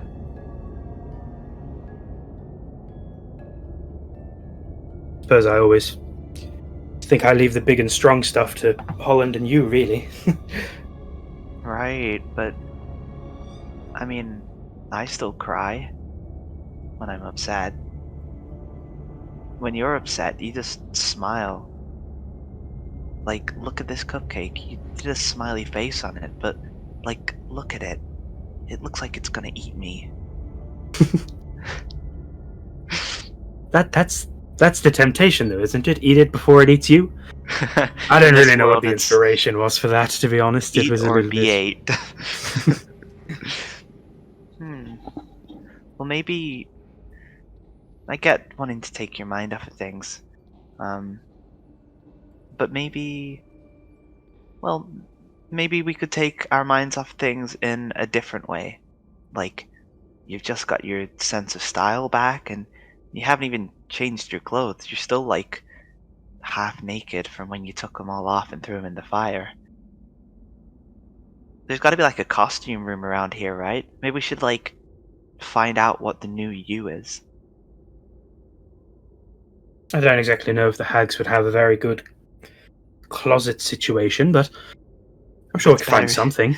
It's better than wearing a vest in your undies and those suspenders that you've got on. to keep your underwear up. As that is what you're wearing. That is what I'm wearing, thank you. Right.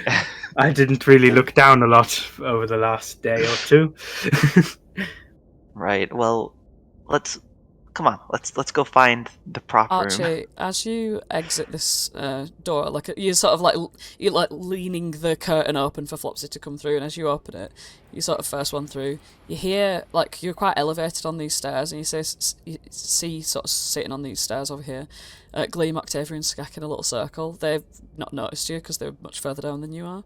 But as soon as you open that curtain, you hear, "Yeah, I think it's going really well." And that's the sentence that you hear. Well, then Flopsy's going to come straight out again. Unless, like, you want to tell Flopsy to wait. Because if they both notice you come out, they're not going to continue this conversation, in other words. Flopsy, hold on a second. We'll play spies. I'll make sure the coast is clear. Okay. As you make the coast clear, you hear Gleam saying, "Well, yes, it looks like you're getting along really well." And Octavia's like, "Well, yeah, you know, like, it's like whatever I'm feeling, like on my own, like if I'm just like walking around feeling something, or like whatever, it's like if I'm like with them, I'm like, oh, I just feel good, you know." And Skek's like, "Yeah, I kind of know how that feels, because there's this like one of the pixies, the Pixie Kingdom. She's really cool." And Octavia's like, "Well, yeah, I mean, like that's the kind of like excited feeling I have when I think of, you know what I mean? Like you know, like who takes you flying on a hag's flying machine?" And, Archie smiles and then decides she's eavesdropped enough. It's like, okay, the coast is clear. Flopsy, when you both come out, like they both sort of like shush themselves and like and look up Flopsy to you. is trying to like sneak behind Archie, even though Archie's not sneaking, but Flopsy's still playing spies. Gleam's like, "Are you alright, Flopsy?" He looks like a deer in headlights staring at her. Yes, I'm fine. Did you have a nice talk? Yes, it was very nice, very refreshing, yes. Beautiful. Gleam looks better. She smiles at Archie for doing that. Like, I guess they've been sort of knowing that it'll be like this for a week or longer. Yeah, Archie like smiles back, but like also is like trying hard. It's like it's one of those smiles where you can't hold it, you can't contain it. It's a anyway. We're going to find Flopsy some new outfittery, in the stock room. Well, she says, "I hope that helps." And you get to one of the stock rooms. It's this actual one down here, which has I put all the fucking cards down there. It's here in the, yeah, and I'll also say that like the other actors and stuff who were just like random actors, they're all sort of like milling about the place now. Like I don't want them to just have been locked in the room the whole time. Yeah, we kept them imprisoned. Yeah, but just like they are literally just fucking like random MPs, like, you know, commoners. You know what I mean? Like where is it? It's just down here. I'm just gonna take you there. Oh, brilliant. Molliver's body is kept in here. As well. Oh no, sorry, it's not. Fucking took you to the wrong place. It's the prop room, which is downstairs in the basement, where Molliver's body is kept along with Jebek's body, I guess. But Jebek's body is not under a gentle repose. It's stinking, bless her. Yeah, I don't know where she is. Oh, there she is. There we go. So you come into this somber place, looking for a fun little outfit to put on for Flopsy. And you do see this is like the sort of little resting place for Molliver, Jebek, and some of the other like things that died in the fight. criminy, Flopsy. Place stinks. We should probably do something about the deceased, shouldn't we? Yeah, but I mean, we'd need to have like the priest or something, like give them a funeral. So we'll just wait for. Come on, let's get some clothes. Oh look, it's this room where all the clothes are being kept.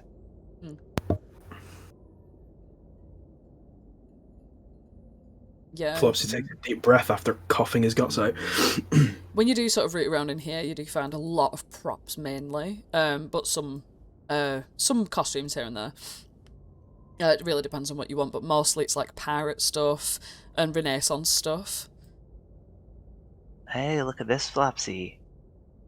Could go as a pirate.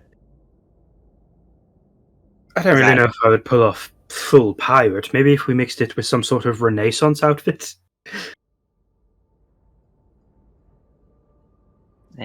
Really? I'm joking. Okay. Well, let's see. Maybe I could make you an outfit. Are you good at making outfits before? I don't think I've ever heard of you making clothes. Well, I've never made a bad outfit. Well, I've never made an outfit, but I've never made a bad outfit.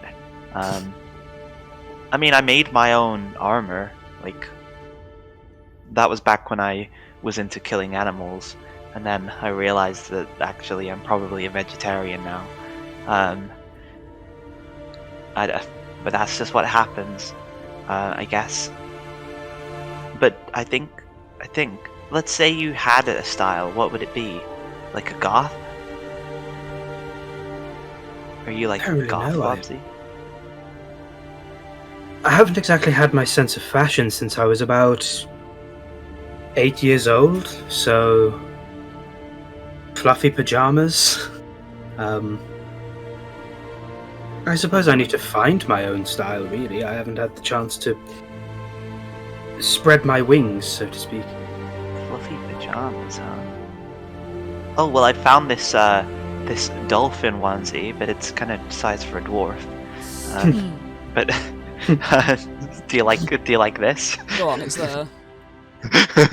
Yeah, you can have that. You can have an inspiration point.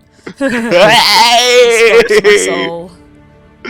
There is a dolphin onesie there, and yes, it is the cloak of the manta ray. Oh!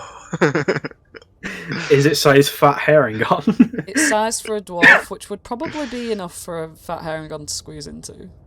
Yeah, they've pretty much got the same build. I don't really know about fashionable, but I dare say we won't know until I try it on, will we? Right. It's literally a dolphin onesie. Flopsy puts on the dolphin onesie. No, it's got a cool, like fin on the head. Yeah, you can pull the hood up, and when you pull the hood up, you feel as though you could breathe underwater and swim. Have a swimming speed. I think my favourite part of the whole thing is that these fins cover up my freakishly weird hands, and I start clapping with the fins. Right. Yeah, you can have a swimming speed of up to 60 feet, and you can breathe underwater. Nice. Yeah. Cloak of the manta ray. Well, let me tell you something, Flopsy. What's that? Hey, I think I mean, I was in the library earlier, but I found a joke book. Knock knock. Who's there? Planet. Planet who?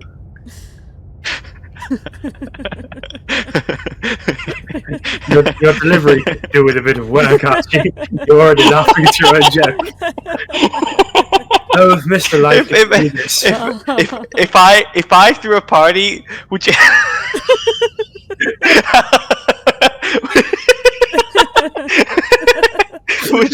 would you help me plan it? That didn't even work. Flopsy, you hear a very feminine giggle in the air, Sounds a lot like when Lyra dropped by. Alright, I've got another one for you. Okay, go on. I want to hear it. Why did the chicken cross the road? Is this a joke about Dodgy Mo? Oh, no. Oh, okay. I'll imagine a regular chicken. Why did the chicken cross the road? Huh? I'm asking you, why did it? What's a chicken? What? Get it? Get it? Alright, this one's gonna be... No. No, this one's a real good one. Archie consults the joke book. Okay, so there's this woman, right? Oh god. No. And then it trails off as Archie tells that, and we go to the carnival. Meanwhile, it trails off, and we're at the carnival. Let's go. You were at the market last, but I'm being repressed. whatever. But yeah, you finish a little shopping expedition, I guess. And yeah, you can get like sort of like little hot dogs on a stick and shit like that. If you Just want to be around. eating some din-dins whilst you're having your shopping trip. Yeah, I guess So- that'd be like a hot food stall. So as I was saying, he took a bite of the sandwich, and then he died because the secret ingredient Oh, was yes, poison. Yes, Lauren!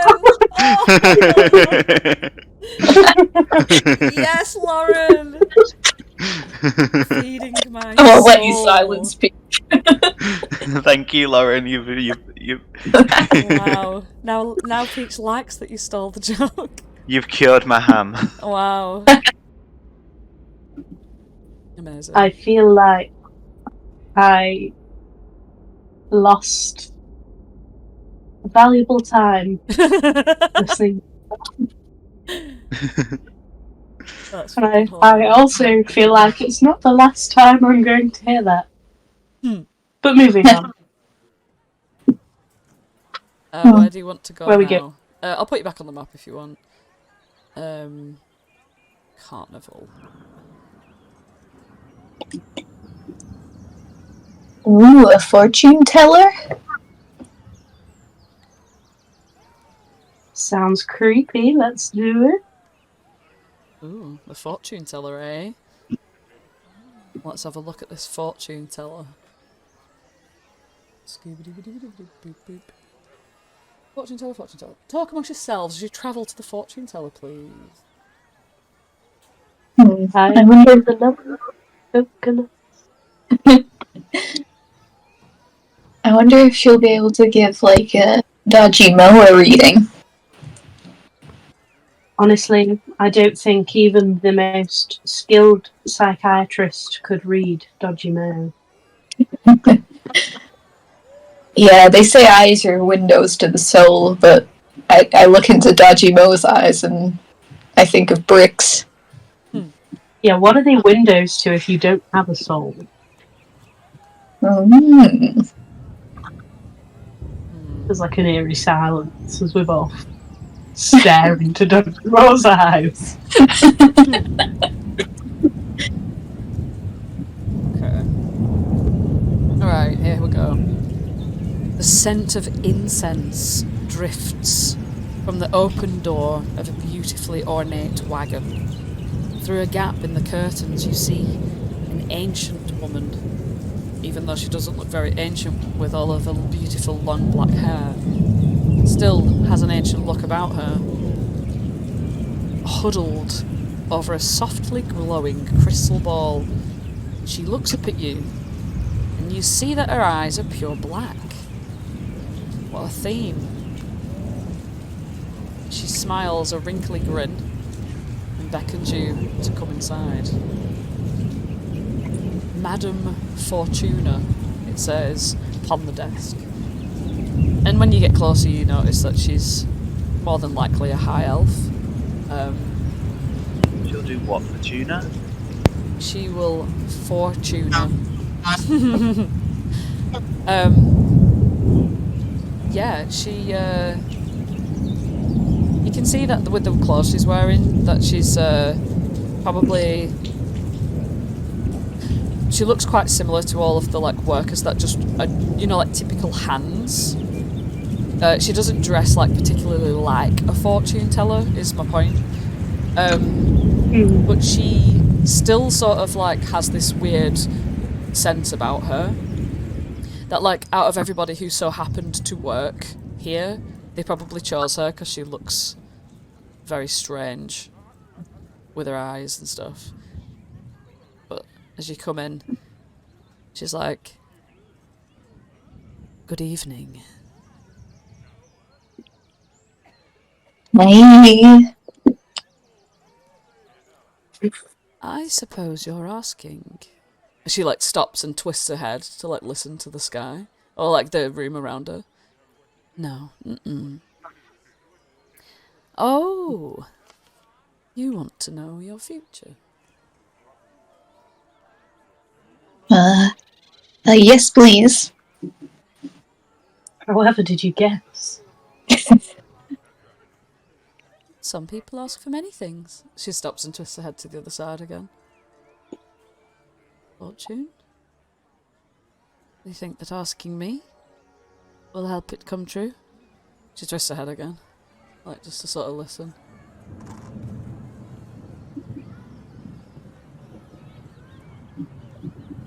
Have you got neck pain? She doesn't respond to that. She's still listening to the room. It's a bit weird. She's not really acknowledging you now. Bit ignorant.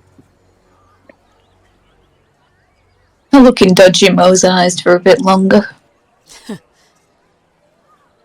She twists her head again and looks at Holland. What would you like to know?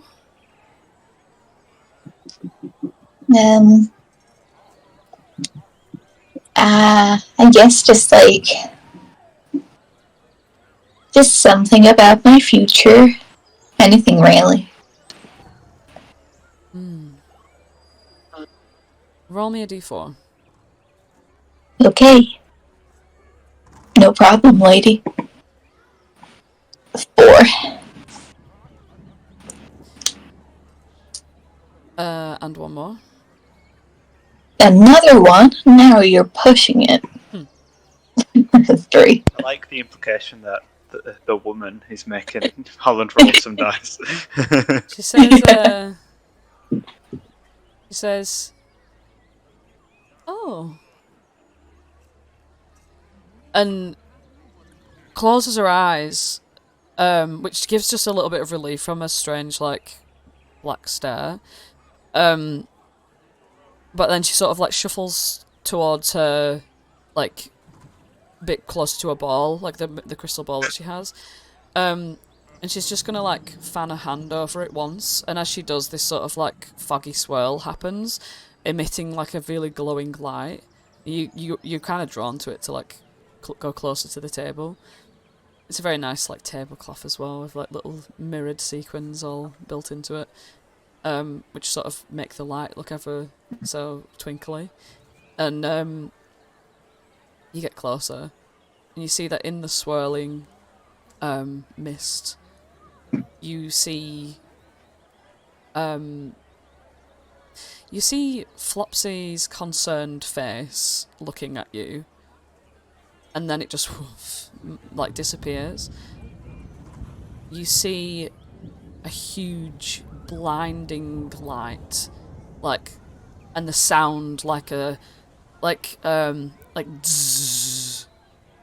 That's like a really high, magnificently electric, powerful thing. You hear the flapping of wings, and you see Flopsy again, but this time his face looks incredulous, and she like opens her eyes, and she says, well, that's all I could see, but I don't know if it's going to be good or if it's going to be bad. Hmm.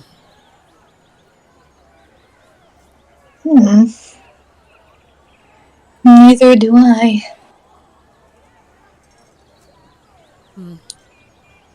She just hovers there, awaiting either questions or for Felix to.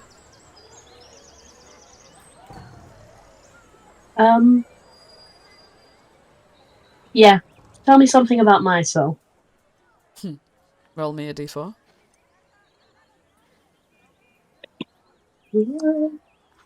Oh, come on, roll 20. There we go. 2. 2. Yeah. You don't need to roll again for that one. 2. Mm-hmm. You sit down at the table near her, and the swirling mist in the crystal ball starts to just sort of change into like a bit of a bluer colour, glowing the blue around the room, and inside you see gleam, and it's just a very subtle glance at her, like this sort of as though she's been looking away from you, and she just suddenly looks over to you and just gives the tiniest little corner smile, but then woof, just disappears. And then you see that face try and come into vision again, and then woof, just disappears. And then it's very faint the third time, but it just peeks through, and then woof, it disappears. She says, "That's not good. You're going to lose her." Oh. Brilliant. Okay.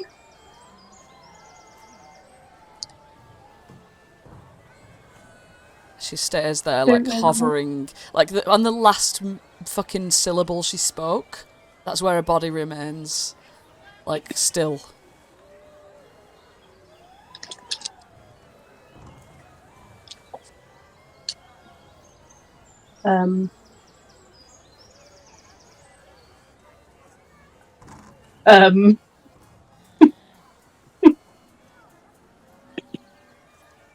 Okay.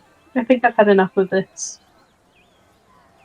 As you stand out of your chair, she says, "And for the payment?" She like leads a hand open, like puts a hand open towards you,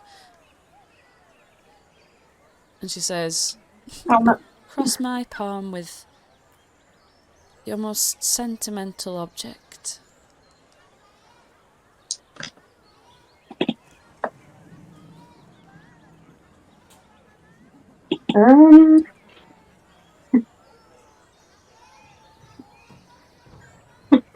Don't really do sentimental objects anymore.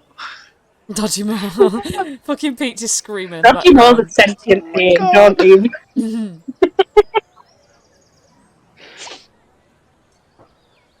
For God's sake. There is no objects of sentiment other than the fully alive being that is Dodgy. So He's gonna burp right now in a really horrible feeling way. She remains still. She does hover a hand towards you as well, Holland. You want the same thing from me, or can I get a different one? That's what I need, she says. The need is a bit of a stronger, weirder way of saying it. Like as if she's desperate. Is she a housewife?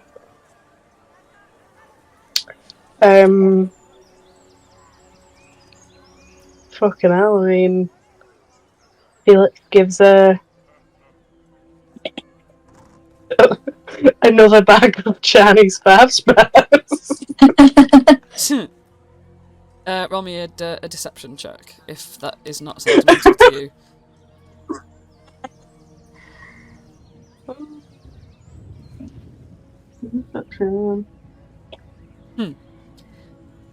She holds it in her hand and squeezes it tight, and you see the black in her eyes just sort of like flicks all the way back to the point where the only indicator that they've flicked back is that there are several red veins that suddenly like jut up from her bottom eyelid, and her eyes like look like they're searching inside her very brain itself.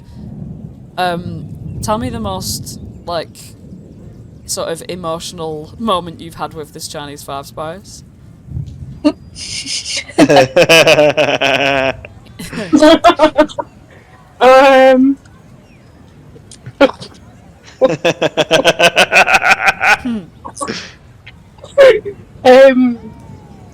Tasting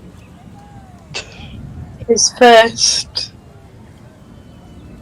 chow mein. And it was brilliant. You see because this, before he just put salt on it. you see this smile wash over her, as though all the tension in her body is just relaxed, and she lingers on it for just a hot second, and then gives it to you back. She sort of drunkenly looks over at Holland with a hand out. You're gonna steal it. No, she gives it back. She's got what she wants from it.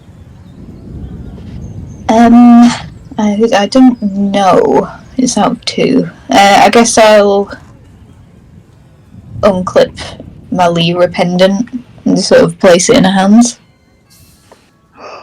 As soon as it like touches her skin, there's this huge like burst of like fucking Bilbo Baggins energy, like when he sees the ring on Frodo, like straight away, like immediately, like this darkness like falls out of her eyes, like onto her, like the bags under her eyes, and like covers her, like makes her cheeks look all sallow, with pure like addiction, and she squeezes it so tight, squeezes her eyes closed, and like she just immediately puts like the squeezed fist to her forehead, puts the bit that the string is on, like sort of against her head, holding the pendant tight in her hand, and she's like breathing like so much, like she's like taking it all in, and she like goes soft while you tell what your most emotional connection to this pendant is. I suppose it's one of those that's a bit more, it's valued every day kind of thing, but I guess choosing one, it would have to be when it was actually given to him, because back when he was a wee lad first discovering Lyra, you may recall, he didn't have his creativity, so who made it for him to go alongside the banner over his bed than none other than our very own Flopsykins. So I imagine it would be the actual moment he got it. Mm-hmm. And to parallel that, she comes out of it in a very soft way. She has a very relaxed vibe about her now, and she like lifts it up over your ears and just like lowers it down over you, maintaining eye contact with your black eyes. But hers are quite wide open and like as if a child is mystified by something, and settles it back down over your neck. And she says, "Thank you. You may come again anytime."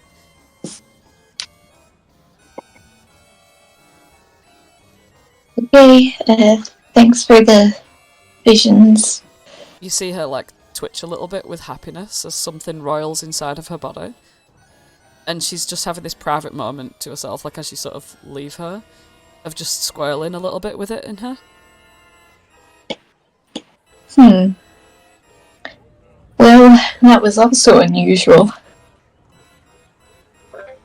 Yeah, a little bit more depressing than the other things we've seen. As you look around the entire Shadowfell carnival. Well, yeah, they've been having the time of their lives. Mm-hmm. At what moment have they been sad? That's true. Right. Yeah, we went from like cheesy Halloween to like Gleam's gonna die. Oh well, yeah. Just 'cause you don't did get see it, that, Jenna. Holland. You did see that in the crystal ball. It was visible for all to see. I'm sure it's not, like, written in stone. I mean, that ball was made of glass, so it's just a reflection of what could be, not what's, like, absolutely gonna be. Even if it is true, I don't think it necessarily means she's going to die. She just said, I'm going to lose her. So, might just be that I don't know, vamp and never come back, or she fucks off somewhere, I don't know. We won't let anything bad happen to her, right? Of course. Sunshines and smiles. Let's go to the organ grinder. You've seen the organ grinder before. It's just this guy, and he's got a bunch of little like animals that are like around him. It's the let's have a look here. It's the they were little creatures, like jumping about. Let me see here. Yeah, there we go. Jaunty and somehow haunting music's pouring out, blah, blah, blah. It's a swarm of Gremishkas. And they're like little weird spiky-eared cat things. Like, they look like little rats. Sort of like jumping around, breaking off from the swarm, sniffing you. Sort of sniffing when it gets to Holland, like, and sneezing. At the... You sort of feel as though like it sniffed a bit of you, like wild magic into its nose, and like had a little sneeze. And yeah, like they're just sort of jumping around and dancing to the music. This is basically just like if you want to play any music, they'll dance along with you and stuff. Oh. Yeah, they're just very happy, excitable creatures. The organ grinder himself, he wears a little name tag called Skura, and he is literally like silent, but his face swirls with this like spiral face paint as the music goes. Oh, he's got his face painted too. You can see it's moving. It's like spiraling around. Oh, that's way cooler than mine. There is... sorry? I was just going to say, I love my ham face paint, but, you know. And I love your ham face paint too. You're looking more and more like a ham as time goes on. Please do not eat me. Maybe you'll turn into a real live ham because you've turned into some sort of creature. That's not going to happen. Stop licking your lips. Above there is a lucky dip, you see? Ooh, I do love a lucky dip. I love a lucky dip. And the soft Why do I get glow the of a single bulbous green eyeball emanates from the shadowy recesses of this tent. You see it green and glowing, and slowly emerging into flickering firelight, a hunched creature covered in bony protrusions scuttles towards you. It like crawls up to you like a dog, and then like a cat, and just like tilts its head at you, Felix, like ooh.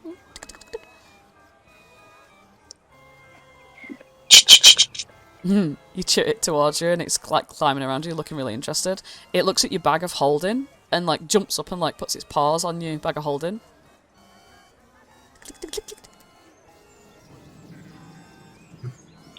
I love you. It's gonna rifle through your bag of holding. Oh, okay. Let's have a look at your inventory. My inventory is a bit like now, but pulling more in there if it wants it. It's gonna pull out. Let's see here. Alright, second air just to load. It's gonna pull something out of your bag of holding. Does it want a jigsaw of a dragon?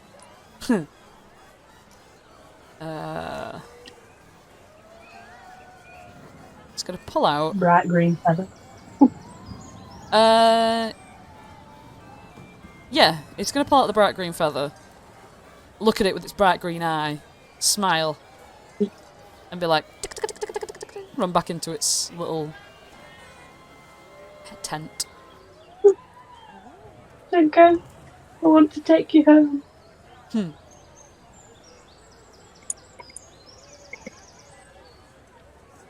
Well, Holland, the lucky dip. It comes I out with a think bag. It's back! It's holding like a big bag, right? And it like holds it out to you like, ah, ah. Putting my hand straight in that bag. Put the hand in the bag.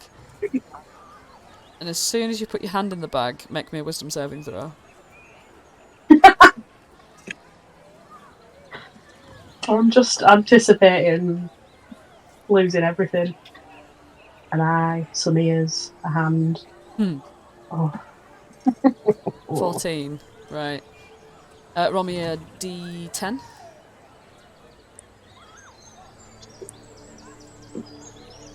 Six. Oh my god. You pull out of there. Sorry, roll me a... Now roll me another d10. No, not a d10. Yeah. No, yeah, it is another d10. Okay, you pull out of there a clockwork amulet. Now this copper amulet contains tiny interlocking gears. It's powered by magic that you immediately recognise, as you've been here before. You've been to Mechanus before, where that little Modron came from, you know, when you first appeared in the Witchlight Carnival. You see this little amulet with clockwork gears in there. And you put your ear to it, you can hear it's got a faint ticking and whirring noises coming from inside. And you know that, like, Mechanus is all about, like, setting things right into, like, perfect balance. I'm going to let you know what this does just straight away. When you make an attack roll whilst wearing the amulet, you can just choose to get a 10. So this is, like, a big deal. Buzzing. It's obviously a 1 per long rest thing. Mm-hmm. But you can just choose to get a 10, so I'll just put that in. Clockwork amulet. And because of that failed wisdom save, as soon as you like put it up to yourself, like, oh wow, great, nice one. This would fit very well on in my accessories, etc. What I wear. You look down at your clothes, and suddenly you realise that you dressed extremely garishly. Even if you look cool and good right now, which we would all probably argue that you do. This is not. No, that's not how you're supposed to dress. It's not right, it's weird, it's too smart, it's too good. You feel as though you might have lost the ability to to know what is fashionable. New Flopsy. New Flopsy, right? Alright, there we go. Well, it's rolled, it's a roll. Okay. Brilliant. It's happened. Wow. But that amulet, though. That amulet, though. Yeah. It goes... Worth it. And then it runs over to Holland and holds the bag open.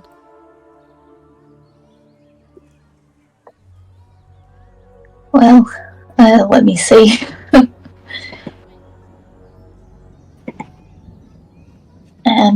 What do I have in my bag of holding?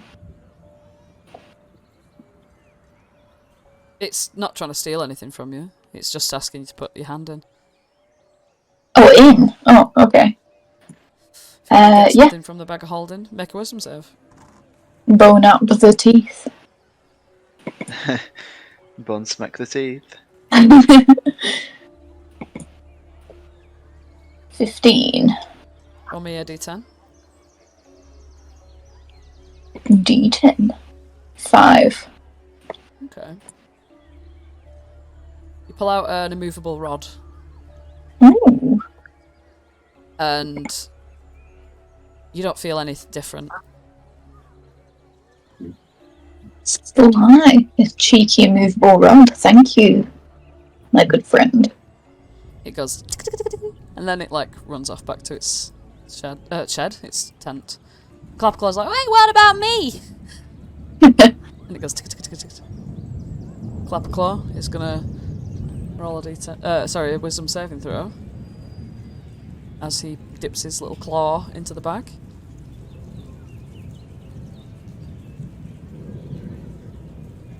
Ooh. That means nothing to him. It don't matter. He's lost something that don't even matter. That's good. And he pulls out some swanky armor. Jeez Louise. It's very, very shiny, like plate armor. It seems to be fitted for just his size. And he's like, oh wow, look at that! Well, next time I get punched or hit by something, that's it. I'm gonna be like a knight in shining armor. That's pretty cool. Yeah, he's gonna be like, thanks, little, and then the thing's just gonna scuttle off. He's gonna put that armor on straight away. He's got plate armor on now. Let's change that AC.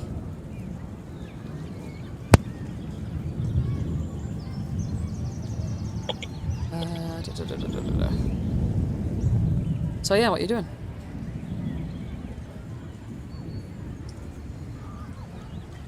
What else is there to see? We've done. You still have Wondrous Wares isn't there because that's dependent on other stuff. But you do have the Hall of Horrors still. Oh, and Mr. Question Mark, but that's just something random.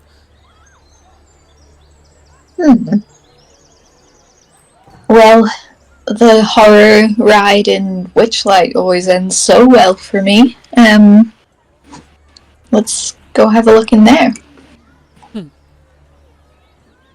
Alright, you Yeah.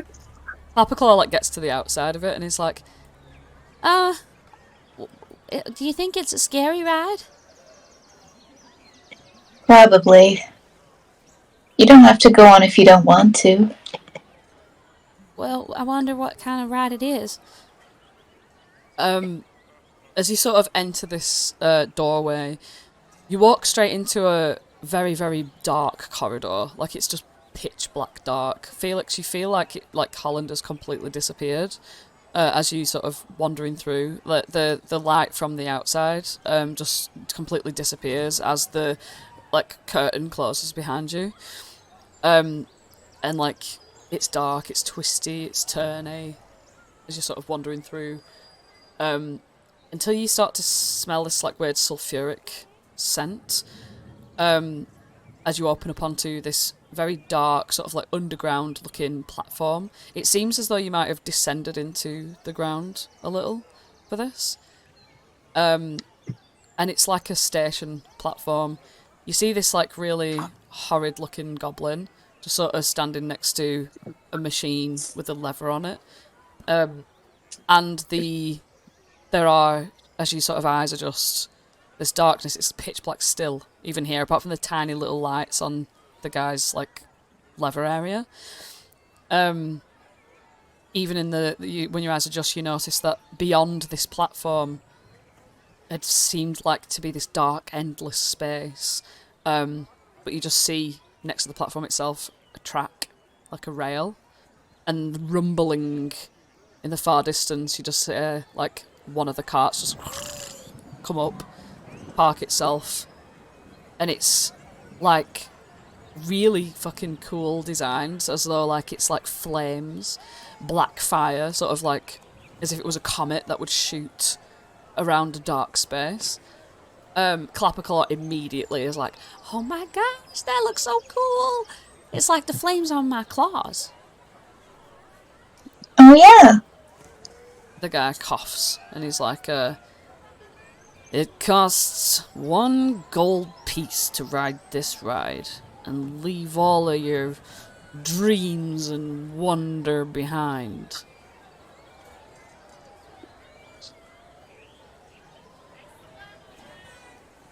Okay.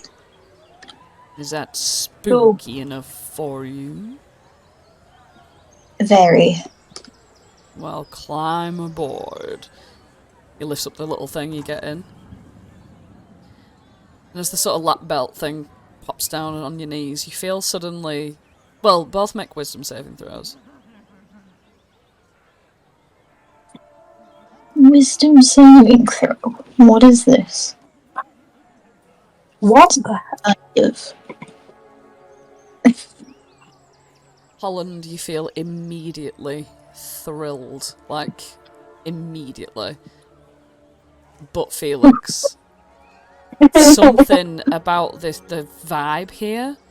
There's something in the air. You know what I mean? There's something doomful in the air. As it like a Clapperclaw climbs into the back as well. Dodgy Mo in the second bit. And before you even have the chance to like regret your decision, it just sets off into the darkness, just rolls ahead. And you are completely enveloped. You feel like you're floating in nothingness. The complete void. It's silent. And except for the slight like hiss of the wheels of the cart on the track, like as it takes you around, really quiet. There's a moment of silence where you think, is this all this is? And Clapperclaw's like, I wonder when it's gonna get to like something. Just keeps going around.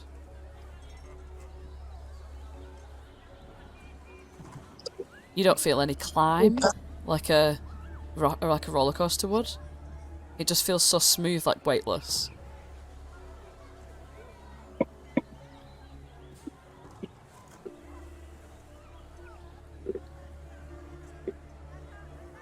And as as you keep going, with that Nat One, Felix, you see these like the darkness starts to form shapes. And Holland, you see that too. It seems as though this like void has become sympathetic to Felix, but maybe sympathetic in the wrong way, as it starts to pull into being nightmarish visions. Felix, what would your worst nightmare be realised in front of you? Oh. Right now. Oh, God.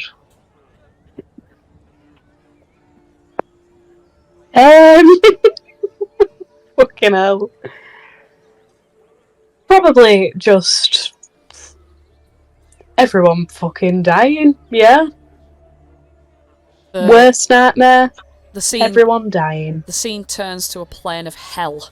Just fire, just like glowing all around you. You see everyone you know just sort of like crawling through the embers and the coals, just like holding their hands out for some sort of help and just burning away, like screaming. You see the like skin melting off in front of you. The visions are real right in front of you. You can all see this. Clapperclaw like covers his eyes with the claws, and it's like searing pain from everyone. Each one of their eyes looking towards you, Felix, just holding out their hands like, please help me. And as you reach, well, in your hand, and yours, Holland, and yours, Clapperclaw, and Dodgy Mo, you see materialise what looks to be some sort of projectile shooting thing. A red gun shining in your hand forms. All of your hands. And above you, beep, beep, beep, beep. And a fucking timer goes off. And it starts clicking down. And for every, it looks like there's about a minute on the clock. And it's like, got points, look, Holland, Felix, Clapperclaw, Dodgy Mo, written, with both, all of you have zeros. And you look out at those pleading friends burning to death.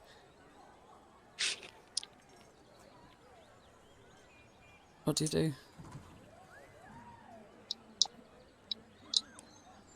Is it suggesting we shoot at them? What the fuck is going Seems on? to be that way. This is all just an illusion, though, right? It is.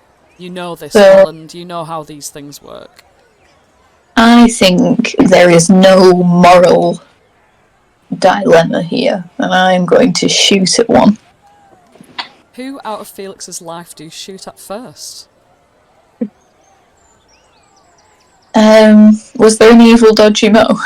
There would have been a Dodgy Mo melting in lava like the Terminator with its one wing up with its thumb up. You just pew! Are you gonna shoot with Dodgy Mo? Yeah. Yeah. give us a dex check. Straight dex. Yeah. Ow. Oh. You just miss straight. Phew! The little laser pops, like there's like a little red laser that shoots out and it just skips off into the distance. Huh. This has like a really weird recoil compared to a proper gun. Felix, you're gonna shoot? Well, I'm alright. No. No. No. No. Claw's like, should I try and shoot someone? I mean, it's not real. You can go for it if you want. Alright, take that, Flopsy! And the Claw's gonna jump up out of his chair and he's gonna shoot Flopsy first. And he's gonna get yeah, he hits literally, and immediately like a laser bullet just shoots straight through Flopsy's head and like knocks him backwards and he's put out of his misery. And Clapperclaw's like, yeah, I got 1 point, as ding, 1 appears next to Clapperclaw. I'd say there were 4 more targets left. So there's Dodgy Mo, Flopsy, who else would there be? 2 more, Archie, and Gleam. It's a bit unfair that I'm not there. Well, you're there in the car though, aren't you? Yeah, but it would have been cool to... That was Dodgy Mo. Yes, fuck it then, we'll have 6. Total. And Holland. I want to defeat my evil clone. That's what's going on here. Alright, nice. Roll the dex check. Yeah! How do you do it? This car is only big enough for the one of us, bucko. Straight through the eyes. Straight through the eyes. Boom, Holland drops down dead. Clapperclaw's like, Are you not gonna play the game, Felix? No. No. alright, here it comes, Gleam! Boom. He's gonna try and shoot Gleam. He gets it. Boom. Gleam just drops down with her arms spread open. And Dodgy Mo remains. Yeah, I'm going for Dodgy Mo. I think we can get double points because he's such a small target, so... Alright. Nope. Haha! I'm gonna get him now, watch this. Clapperclaw misses! It's your chance, Holland! Oh! Here we go. Oh! I love it! You get it, you get it. Yep, you get Dodgy Mo. How do you want to do this? Just shoot his one eye that's on the surface. And pew! It just bursts. And as that Dodgy Mo IRL burps behind us. Nice. Yeah, and as you do, like the entire scene just like falls away, like, and then it goes beep beep. Winner, Holland.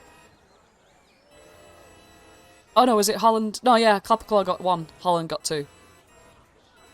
No wait, was it a Tie? Let me just check this. No one shot Archie. Oh, no one shot Archie. Fucking hell, yeah, that's why. One remains, Archie. I knew I'd done it wrong because I was remembering 5 in my head and then I added 6 because of Holland. Okay, Archie's still there.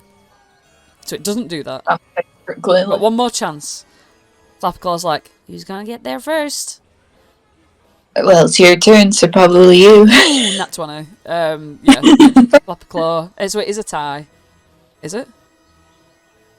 Yeah, unless you're giving me extra points for Dodgy Mo, which I think I deserve, but... Right, let me just work this out.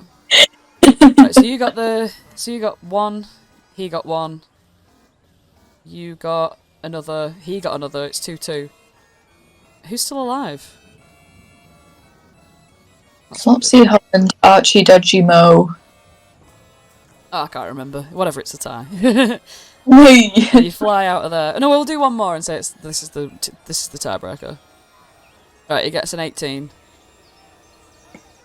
Oh, well, I'm gonna get a 21! Right, yeah, okay. We'll say you got the extra points. And zoom! Winner. Holland. And then it's like... Girls, Nat 20's wasted on this. Literally. And wow, that's a lot as well, actually, because Clapperclaw's got his as well. But yeah, and as it sort of like rattles back to the beginning, it like comes to a slow stop and stops. And the guy's like, well, he like looks at you all and sees how fucked up you look. Does Felix looking anyway bad? Clapperclaw's like, yeah, I nearly beat you and I would have beat you fair and square if it weren't for the blah blah blah. And Felix is doing what? Fucking devastated. He wants to go home now. You come out of there, and it's quite depressing.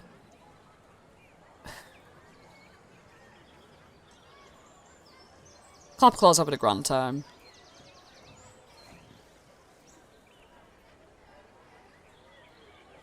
Well, I'm ready to go. Wait. The guy. Shit. Well, I mean, We've not... we don't even know him. Like, do we have to do it? You don't have to if you don't Whoa. want to do something. I know that you don't feel too good. Like, you weren't joining in the game. Yeah, but... Like... He's trapped, you know? Oh, lots of people are trapped. Like, if we would And never that's come here, then they would never know. Then what we gonna do anyways? I don't know, I thought we could do something. One less person trapped.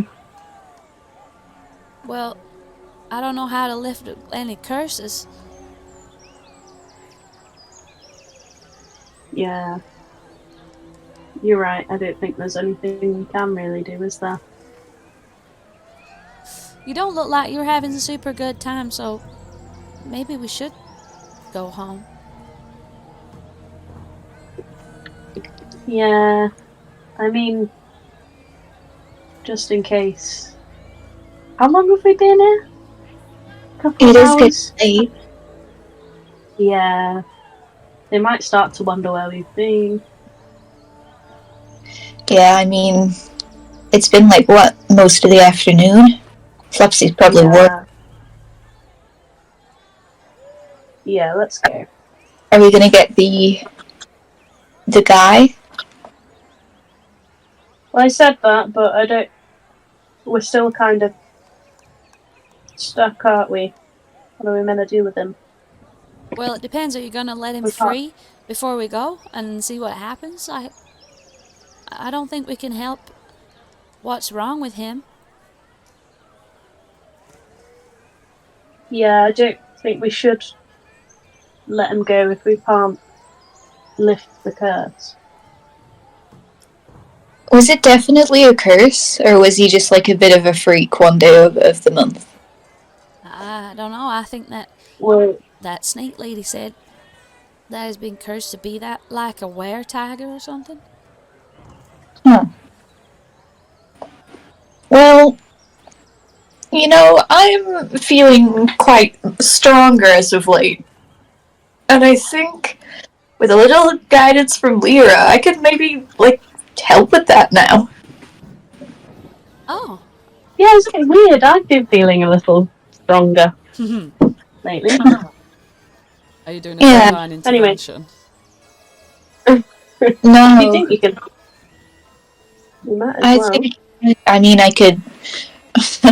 I'm looking at my spells here, and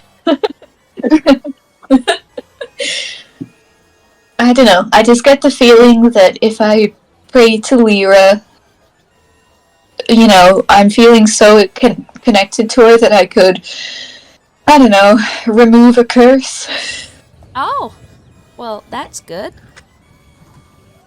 That would be That's where handy. we're at. Alright, okay, let's go. My brother's gonna lift a curse on the were-tiger band. He sings it as he's going along. the bat lady who's got bat wings is sort of looking a bit annoyed. But she's sort of busy doing something. Let's get her out of here for now. The lockboxes are unattended for a quick moment. Hi, Mr. Tiger Man.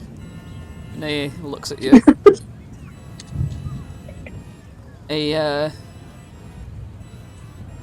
He's like, are you back to help me?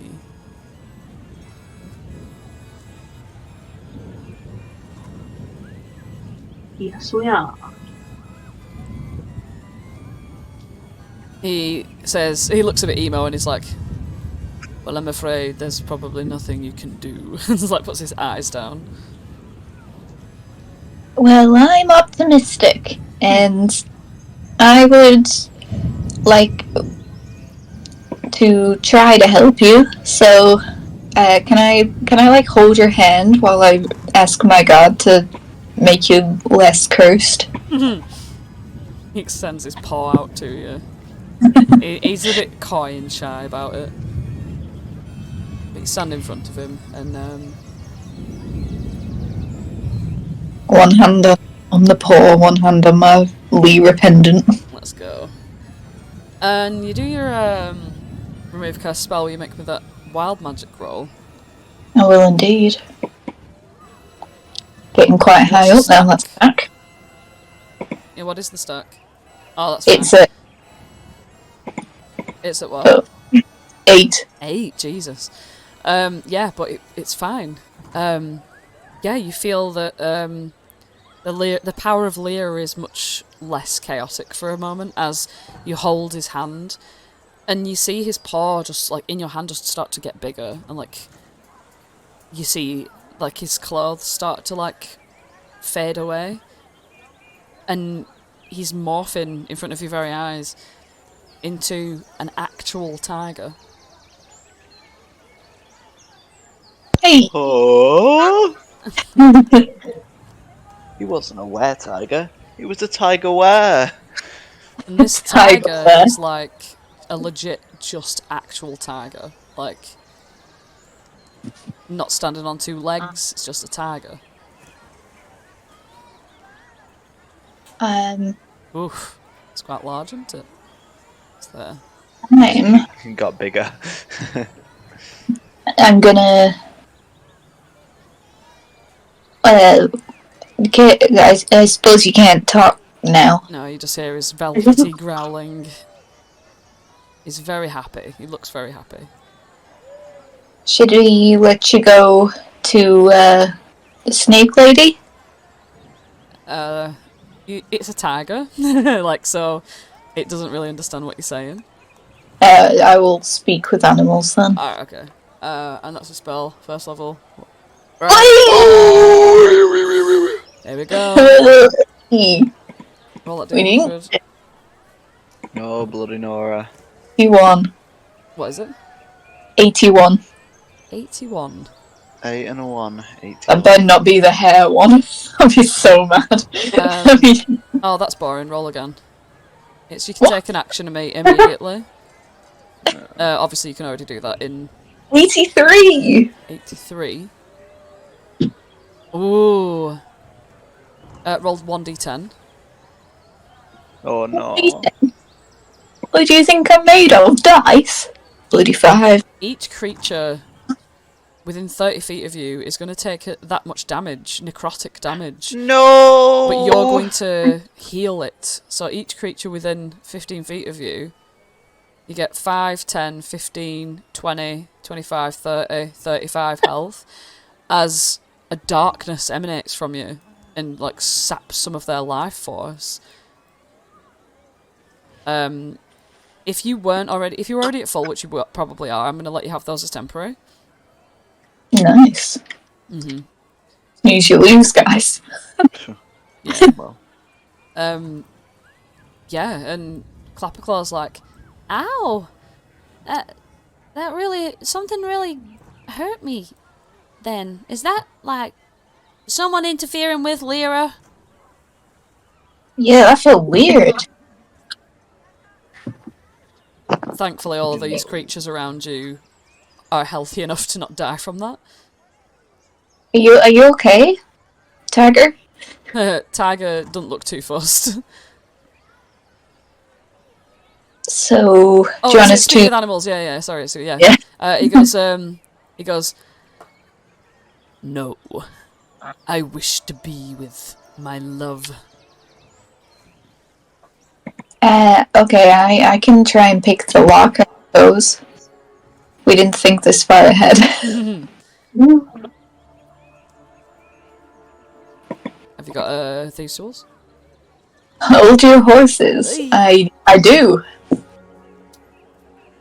And I'm proficient, so... Let's see. Is that a sleight of hand? It's not. It's a dex check, thieves' tools. So you add. It's a dex check plus your proficiency bonus. Okay. Well, you can add a 4 to this and smoke it. You jingle around with the lock for a while. It's not working. Felix, give this a try. Felix, you're not proficient with thieves' tools, are you? So it'll just be a dex check. Okay.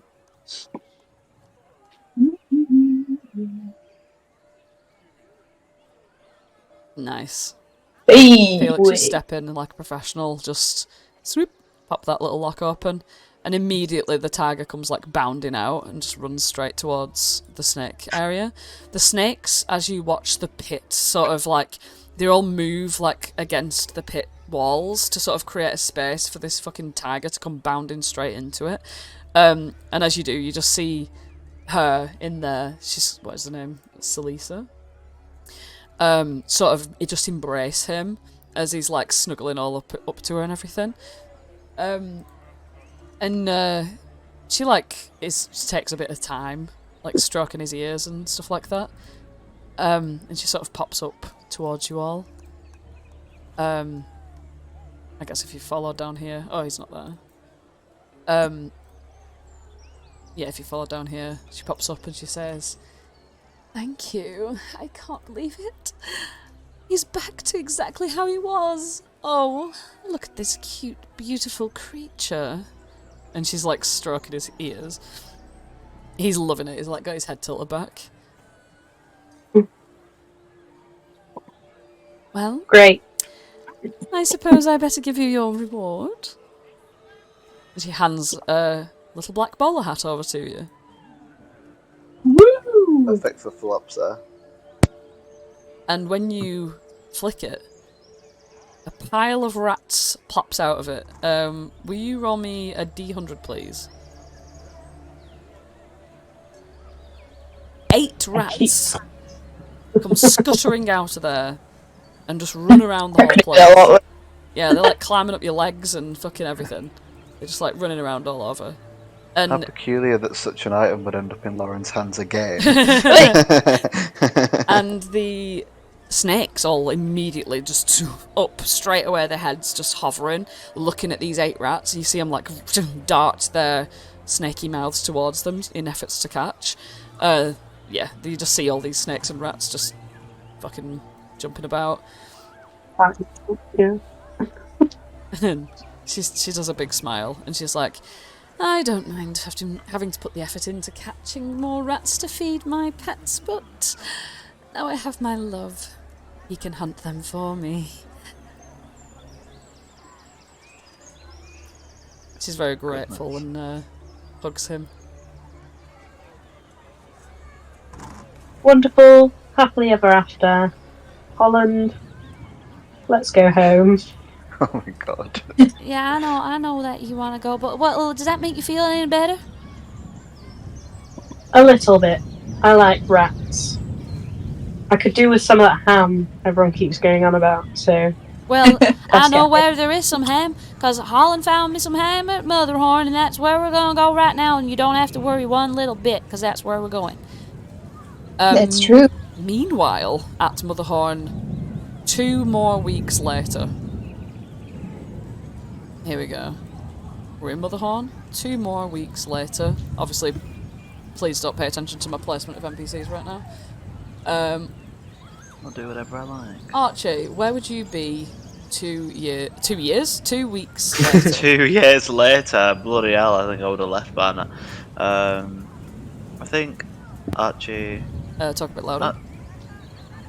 I think Archie is, let's see. What rooms have we got here? Is in the personal cinema area, watching some films. Watching Gleam's shadow show off. Right, Oh no, Gleam's like... because Flopsy would have to be there. Flopsy, would you think that you're in the theatre too? Flopsy can be in the wings. Okay. So He's also cooking at the same time.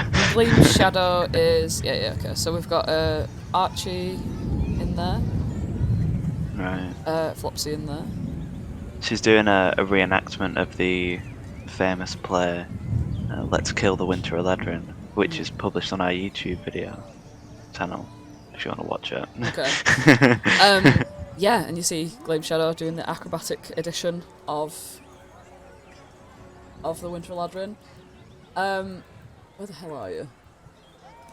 Can't find you. Oh no, what have I done? No! Oh, bugger. Who are you looking for? RPM themselves, I've done something wrong. So, Flopsy, what do you think about this? I'll just move closer to you. What do you think of this? Oh, that's where I am. Performance. I think it's quite good, don't you? Schleem is coming along quite well with her movements. I'm barely having to stand up and do most of it for her. Right. It's like interesting storyline. Do you think they're gonna like kill the Winter Eladrin? I feel like by the end they'll figure out that the Winter Eladrin is a good guy. I think we're in safe hands. I'm not so sure. Didn't he kill like Luigi's grandma or something? I don't know. Maybe that'll be explained later. They'll find some way in the last minute to make it all okay. Right.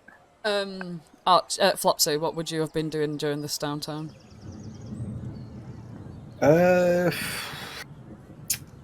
Finding a style that fits him best. I can't think of anything major that he would be doing other than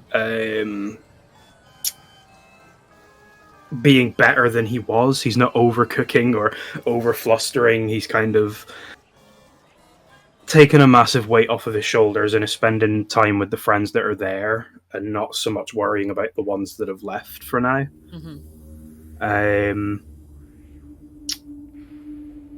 He has, over the last few weeks, found that he can cast more spells. So he might mention that if it comes up. What now? Like in conversation. Okay. Because I might use one. I don't really know how to say, like, oh, he's done this in the last 2 weeks with the spells. No, that's that I fine. picked, You've leveled up. Yeah. Oh yeah, audience, we've leveled up 2 levels just for the sake of it. So yeah. Yeah.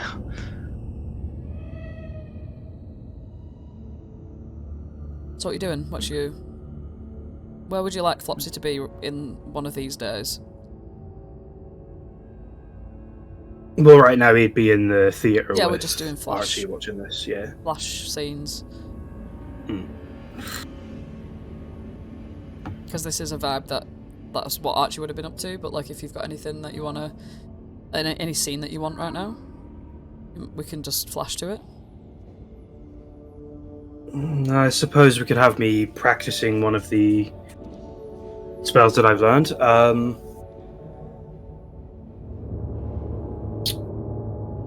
And I don't really need a particular place to do it in, I guess.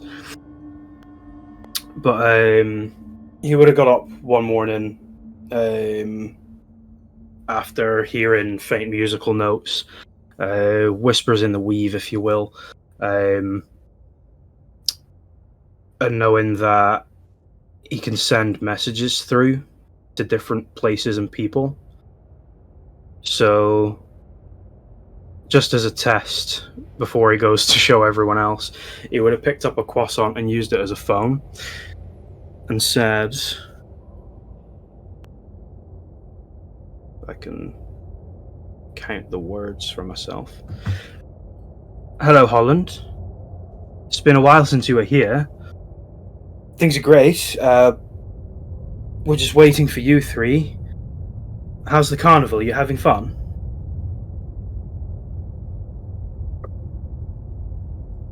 Let's have a look at that. I think it's got like a 5% chance of not going through if it's on a different plan. Yeah, roll a d100. Yep, so 66. that's going to go through. Holland, you're going to receive this message immediately after you get the Hat of Rats.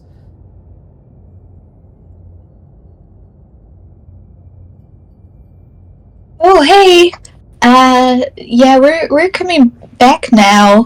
Felix is tired. Got a head of rats and a present for you. See you soon. A hat of rats, okay? What? He just says it out loud to himself. Oh, could you not hear? I should have put this on loudspeaker. I don't know what that means, but Is that like your new style? Like a rat hat? I mean, it could be, but I don't think I would. Maybe the hat without the rats. I was actually thinking about putting a hat back on, you know. I don't really think the top hat fits very well, but so he's going to stand up and pull a few hats out of his jacket that he's wearing. Flopsy right now is dressed quite smart, but the jacket that he's wearing is still colourful. It's like got red and gold on it. He kind of looks as if a magician grew up and got a real job. Mm-hmm. That's the kind of vibe that he's got. So he pulls out a chef hat and puts it on. So I was thinking of this kind of like shows who I am, but it really doesn't go with the rest of the outfit and stuff. So I was just sat there thinking, what goes with the rest of this? And well, who am I, you know? And then he whips the chef hat off and has the crown underneath. Well, I'm a bloody king, aren't I? Is this a bit much? I feel like I'm going a bit too far with it, you know? Archie leans into Octavia and whispers, Octavia, I think Flopsy's gone insane. He started talking about hats. Yeah, like, Flopsy, are you okay? Oh, sorry, I got distracted. We're like watching a show and you're talking about like hats. Yes, it's because Holland said about the hat with the rats in. What do you mean Holland said? What? So, Flopsy? I don't know about anybody else, okay, but I heard something last night and I started being able to talk over long distances. Like casting a spell, you know. I can send a message to people. Alright. It got to Holland. Whoa! Wait, is this real? Or like, you just feel like that? I mean, unless I'm going completely insane, which, you know, is a viable option. We are in a hag's castle right now. And we've done some pretty insane things. But it was Holland's voice, and it sounded just like the kind of thing that he would say. I mean, What did who he else say? do you think of that's going to come back and have a hat with rats in? That's a good point. Well, where is he? Is he okay? Everything sounded perfectly fine. They said they're just coming back. Wait, Well, then we... yeah. Alright, We had the pause, same guys. idea. Right, pause this show. We'll find out what happens some other time. You know that means they could be back in several weeks or months. They could be in the process of coming back for ages. Well, what if they're back right now? Right, come on, let's get going. She just fucking throws caution to the wind and just starts running. You make it up to the place where the thing is. So I'm just going to pop Octavia up here. She like bursts into the room. Do I have to put you there? Where are you? I'll move myself, don't you worry. Okay. Gleam's going to come as well because Gleam's been knocking about with you. And she just bursts into the room really excited. She's like, okay, here they come. And I bet you $1 million, whatever that means, that they're gonna look exactly how we remember them. Flopsy is currently putting on the dolphin onesie. Well, I don't think they're going to come back anytime now, but just in case, I want to be prepared. Mm-hmm. Right. You'll look all dapper in your onesie. Well, I'm sure it'll only be 5 minutes for them, but it's been long enough for us that I want the first meeting with them to be quite hilarious.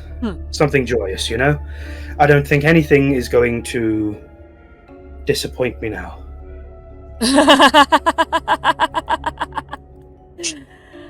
Well. And Felix is going to be here as well, Gleam, and he's going to be looking just normal with his normal Genasi ears. Okay. Alright. And you stare at this area. It starts to get a bit boring after a while. Like a few hours pass. Like, if you still stay there and just like maybe have your dinner there or whatever. Ooglay's also like burst his way into the room because he senses the energy. Right. He's also there. Ooglay's here, so that's a good sign. And all of a sudden, there's a crack in the atmosphere. And they're too big. And in front of your very eyes, pop Clapperclaw, Dodgy Mo. I'm just gonna move these fucking Campestries. Well, you can put them in my bag as soon as they get rid of. And a strange couple of people. One, I'll put them so you can see them clearly. One, a dark shadow with long ears and black eyes. The other, Felix, except with raccoon features and raccoon ears and pink makeup on, looking like a ham. Huh?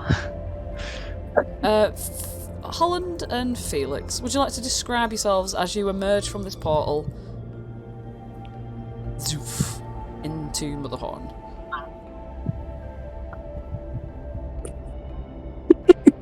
Well, start with Felix. Felix, would you like to describe yourself, Felix, to everybody now? I think you got it spot on, to be honest. It's just Felix, with raccoon ears, and little pointy fangs, and maybe, I don't know, a little darker around the eyes, but doesn't matter, because you can't see that, because it is covered in pink, yeah, around the eye, sorry, pink makeup, to make him look like a ham, with a button on his cheek that says press this or whatever. This, yeah. Yeah. And Holland. Well, it's easy to describe what's not there. Hey. Well, I'll tell you something. You can't see here nor there of him. It's just an outline and then like a void. Just chilling.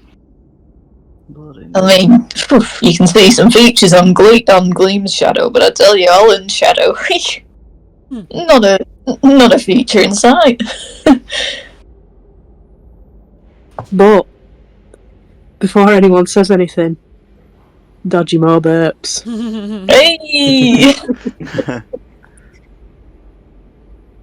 Criminy. Hey guys! Holland, Flopsy's they've just chuckling to himself. turned you into a shadow? Where's the rest of your body? Oh, it's here. He's like patting his sides. Yeah, I'm all here. Flopsy puts his arms up in his little dolphin onesie. Honestly, Archie and Octavia, it's a bit rich coming from you. I think you're the only two that didn't get the whole dressing up thing. And he goes and hugs Holland. Oh, hey! Oh, I got you. Look at this. And pulls out a tiara and a princess dress. Thank you. I'll try it on straight away. Actually, it would actually look pretty good over the top of this onesie, wouldn't it? We'll get to that after. He's wearing the dolphin onesie. How long have you been in there?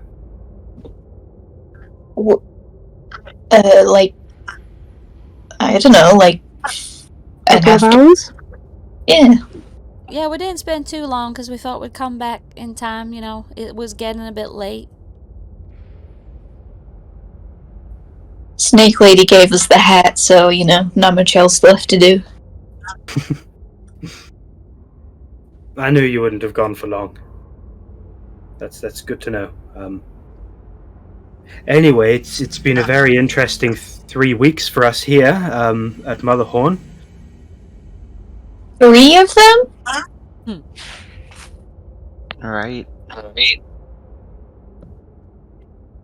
That's a long time. Did someone remember to feed Uglay? You can ask him yourself if you want. Uglay literally, as soon as he's like, you've stopped talking to Flopsy, he just comes bounding over to you, and he just like dives on you. Like he if you want to contest the athletics check, you can do, but he's going to tackle you to the ground. Just to see if I can, like, pick him up, spin him around. He's going to actually roll against that. He's going to, because he's the one doing the. Let's see here. 20. He literally knocks you right clean down to the floor, and he's just like sort of ruffling his like big owl cheeks against you. Oh. Hey, buddy. I didn't mean to be gone for so long. Have they been feeding you good and proper? He's just like, like hugging you. You get from his frame that he's pretty healthy. That must be such a good hug. An owl bear hug. He's really getting in there. You feel his big strong arms just like. And then, like, over Uglay's like shoulder, Holland just turns his head a bit and is like, "Oh look, it's Gleam, who's perfectly okay." Oh yes, hello. I am yes, perfectly okay. Can I just ask what is this because of when this happened to me? And she like points at her belly. Gosh. Wow, if I would have stayed there, I wonder what would have happened. I probably wouldn't be able to do the trapeze as well. And she looks a bit regretful about it, but then she looks over at Felix and she's like, "Oh, hello. What's happened to you?" Well, as you know, my ears fell off, and then I got new ears, and then my teeth got like a little big for my mouth. And then we were like, shit, what's everyone going to say if we come back looking all different? So we got some face paint, and apparently looking like a ham is better than looking like a raccoon man. So I've got a ham face paint on. I've got a hat that gives out rats, amongst other things. Gleam's just staring. So, yeah. She's smiling. She's like, just, you know, like when you're so enraptured by how utterly ridiculous someone is, like, but it's just so cute. And she's just staring at you, like, sort of slightly shaking her head as if she can't believe what fucking nonsense you're coming out with. And she's like, gosh, that's hilarious. And she, like, looks at you, like, completely. She just laughs at you, and she's like, oh, well, she's gonna come up to you and sort of, like, try and rub a bit of the pink makeup off your face, just a little bit. And she's like, oh, you're still you underneath. Well, why would you think looking like a ham would be better than that? Well, I kind of gave Holland free reign over the face paint, so She, like, he chose the glances ham. over at Holland, like, really? Well, it's an abstract thing. You wouldn't get it. I guess not. She's looking really cheesy at Felix. Felix is looking really cheesy back there. He's got this big goofy grin on his face.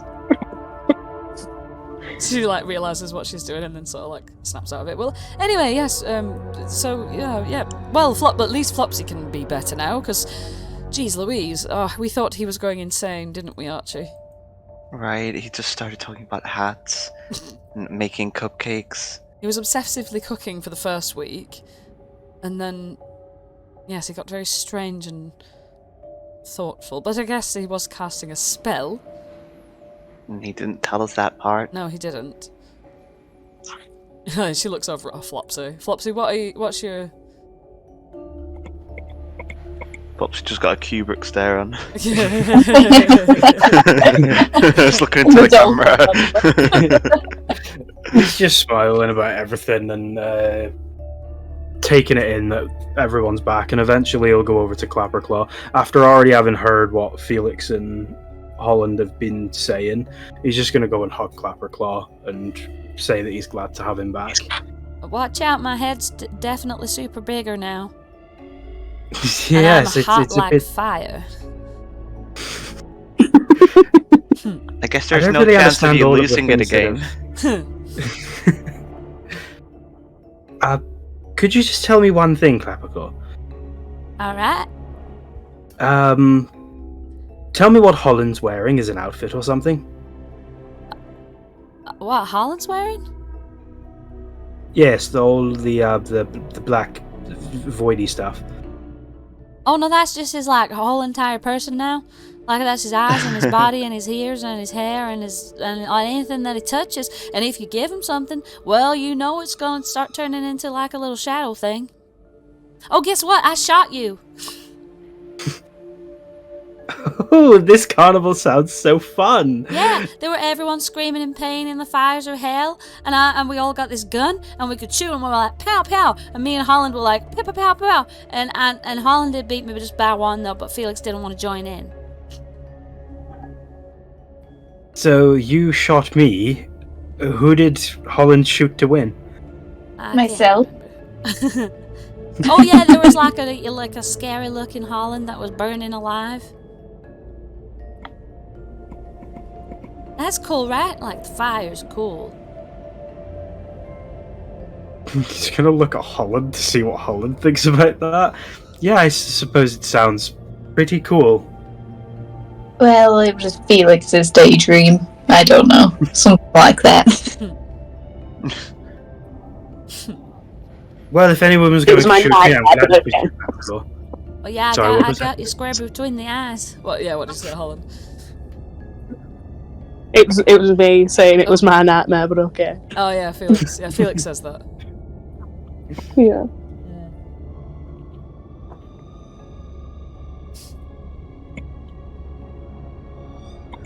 Well, Oh, Archie? it seems like it wasn't just Flopsy who went insane. It was everyone.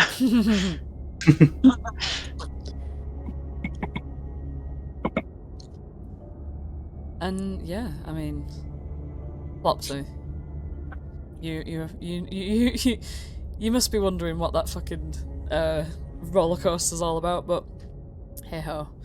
With this strange vibe, knowing that Clapperclaw shot you dead, we will end the session there. Holy smackerel. Holy schmackerels. Righty fucking room, mates. Yeah, well, they're back. Well, thanks for... Oh, go on. Oh, I was just gonna say, they're back. They're back at Motherhorn now. Whether they want to go back to that carnival for any reason is up to them, but will they find the entrance to the Witchlight Carnival in Motherhorn? Or will they continue on to somewhere else? Perhaps to get rid of the hot hex, or perhaps to... I don't fucking know. Whatever you want to Find out next time on Wild Beyond the Witchlight. Thanks for watching, guys. All these videos are posted on YouTube, so make sure you like, comment, and subscribe to Nat One. Easter egg. And the Easter egg of today's session, well, let me tell you something. Did you know this was the Christmas episode? It was not. Was it not? Are we going to have a Christmas episode later? Maybe. No, no, we won't. This was the Christmas episode. We had Did a you know Winter that? Eladrin's episode. That was the Christmas episode. There you go. It's like basically fucking Kill Bill style Christmas episode. In the sense that some say that is a Christmas film. Some say this is a Christmas episode. Perhaps. Or maybe not. Anyway, we will be taking a break for the next 2 weeks, so we will not have Witchlight for 2 weeks, as the next Monday is Christmas Day, and the Monday after that is the 1st of December. Sorry, the 1st of January. Yeah, so we'll probably be back on the 8th, unless we can fit it in any other time, but we will be taking a holiday break. Yeah, and if you don't like it, then you can fuck off. Yeah, we'll figure out when we can squeeze a session in or two, but hey ho. Anyway, right, see you later, everybody. Goodbye. Bye. Failed to it failed to update my title. For goodness gracious me. Right, well, we are live. Welcome to We Are Live. Welcome to Nat One. I'm not going to do the intro yet though, because as soon as I've sorted out my title, then I can clip it. I'll do the intro for you. Hey guys, how are you doing? This is the most chaotic start we've ever had. Witchlight. Yeah. This is your player speaking, and I'm really. This is the bootleg. My name's Archie. I fight Tai Chi. Yeah, Octavia. Handle that glaive for you. She's the fighting fiend, and I'm gonna show her my colour scheme. Oh, Yeah. Oh, let's go. Right, it says let's kill the Winter Eladrin. It's still that title. I don't know what's happening. And I forgot. But I want to kill the Winter Eladrin though, so you might as well keep it in there. Right, edit Guys. screen. oh, but it's Winter Eladrin's Day next week. Right. 3 long weeks of the Raccoon, the Shadow, Dodgy Mo and the Dodgy Mo. Right. Hi guys, it's me, Octavia. And then we're Let's gonna kill go the Winter Eladrin. Hey guys, it's me, Archie. Guys. I always play Archie. Hi, it's me, Holland. I'm gay. What? I'm Archie and I'm also gay. Whoa! Right, I've changed Roll the title up, now. roll up. It's me, Flopsy, and I am asexual. I've changed the title Asexual what? I can't tell you. I've changed the title now. We are still live. And I will say this. Hello everybody and welcome to Nat One. It is Monday evening.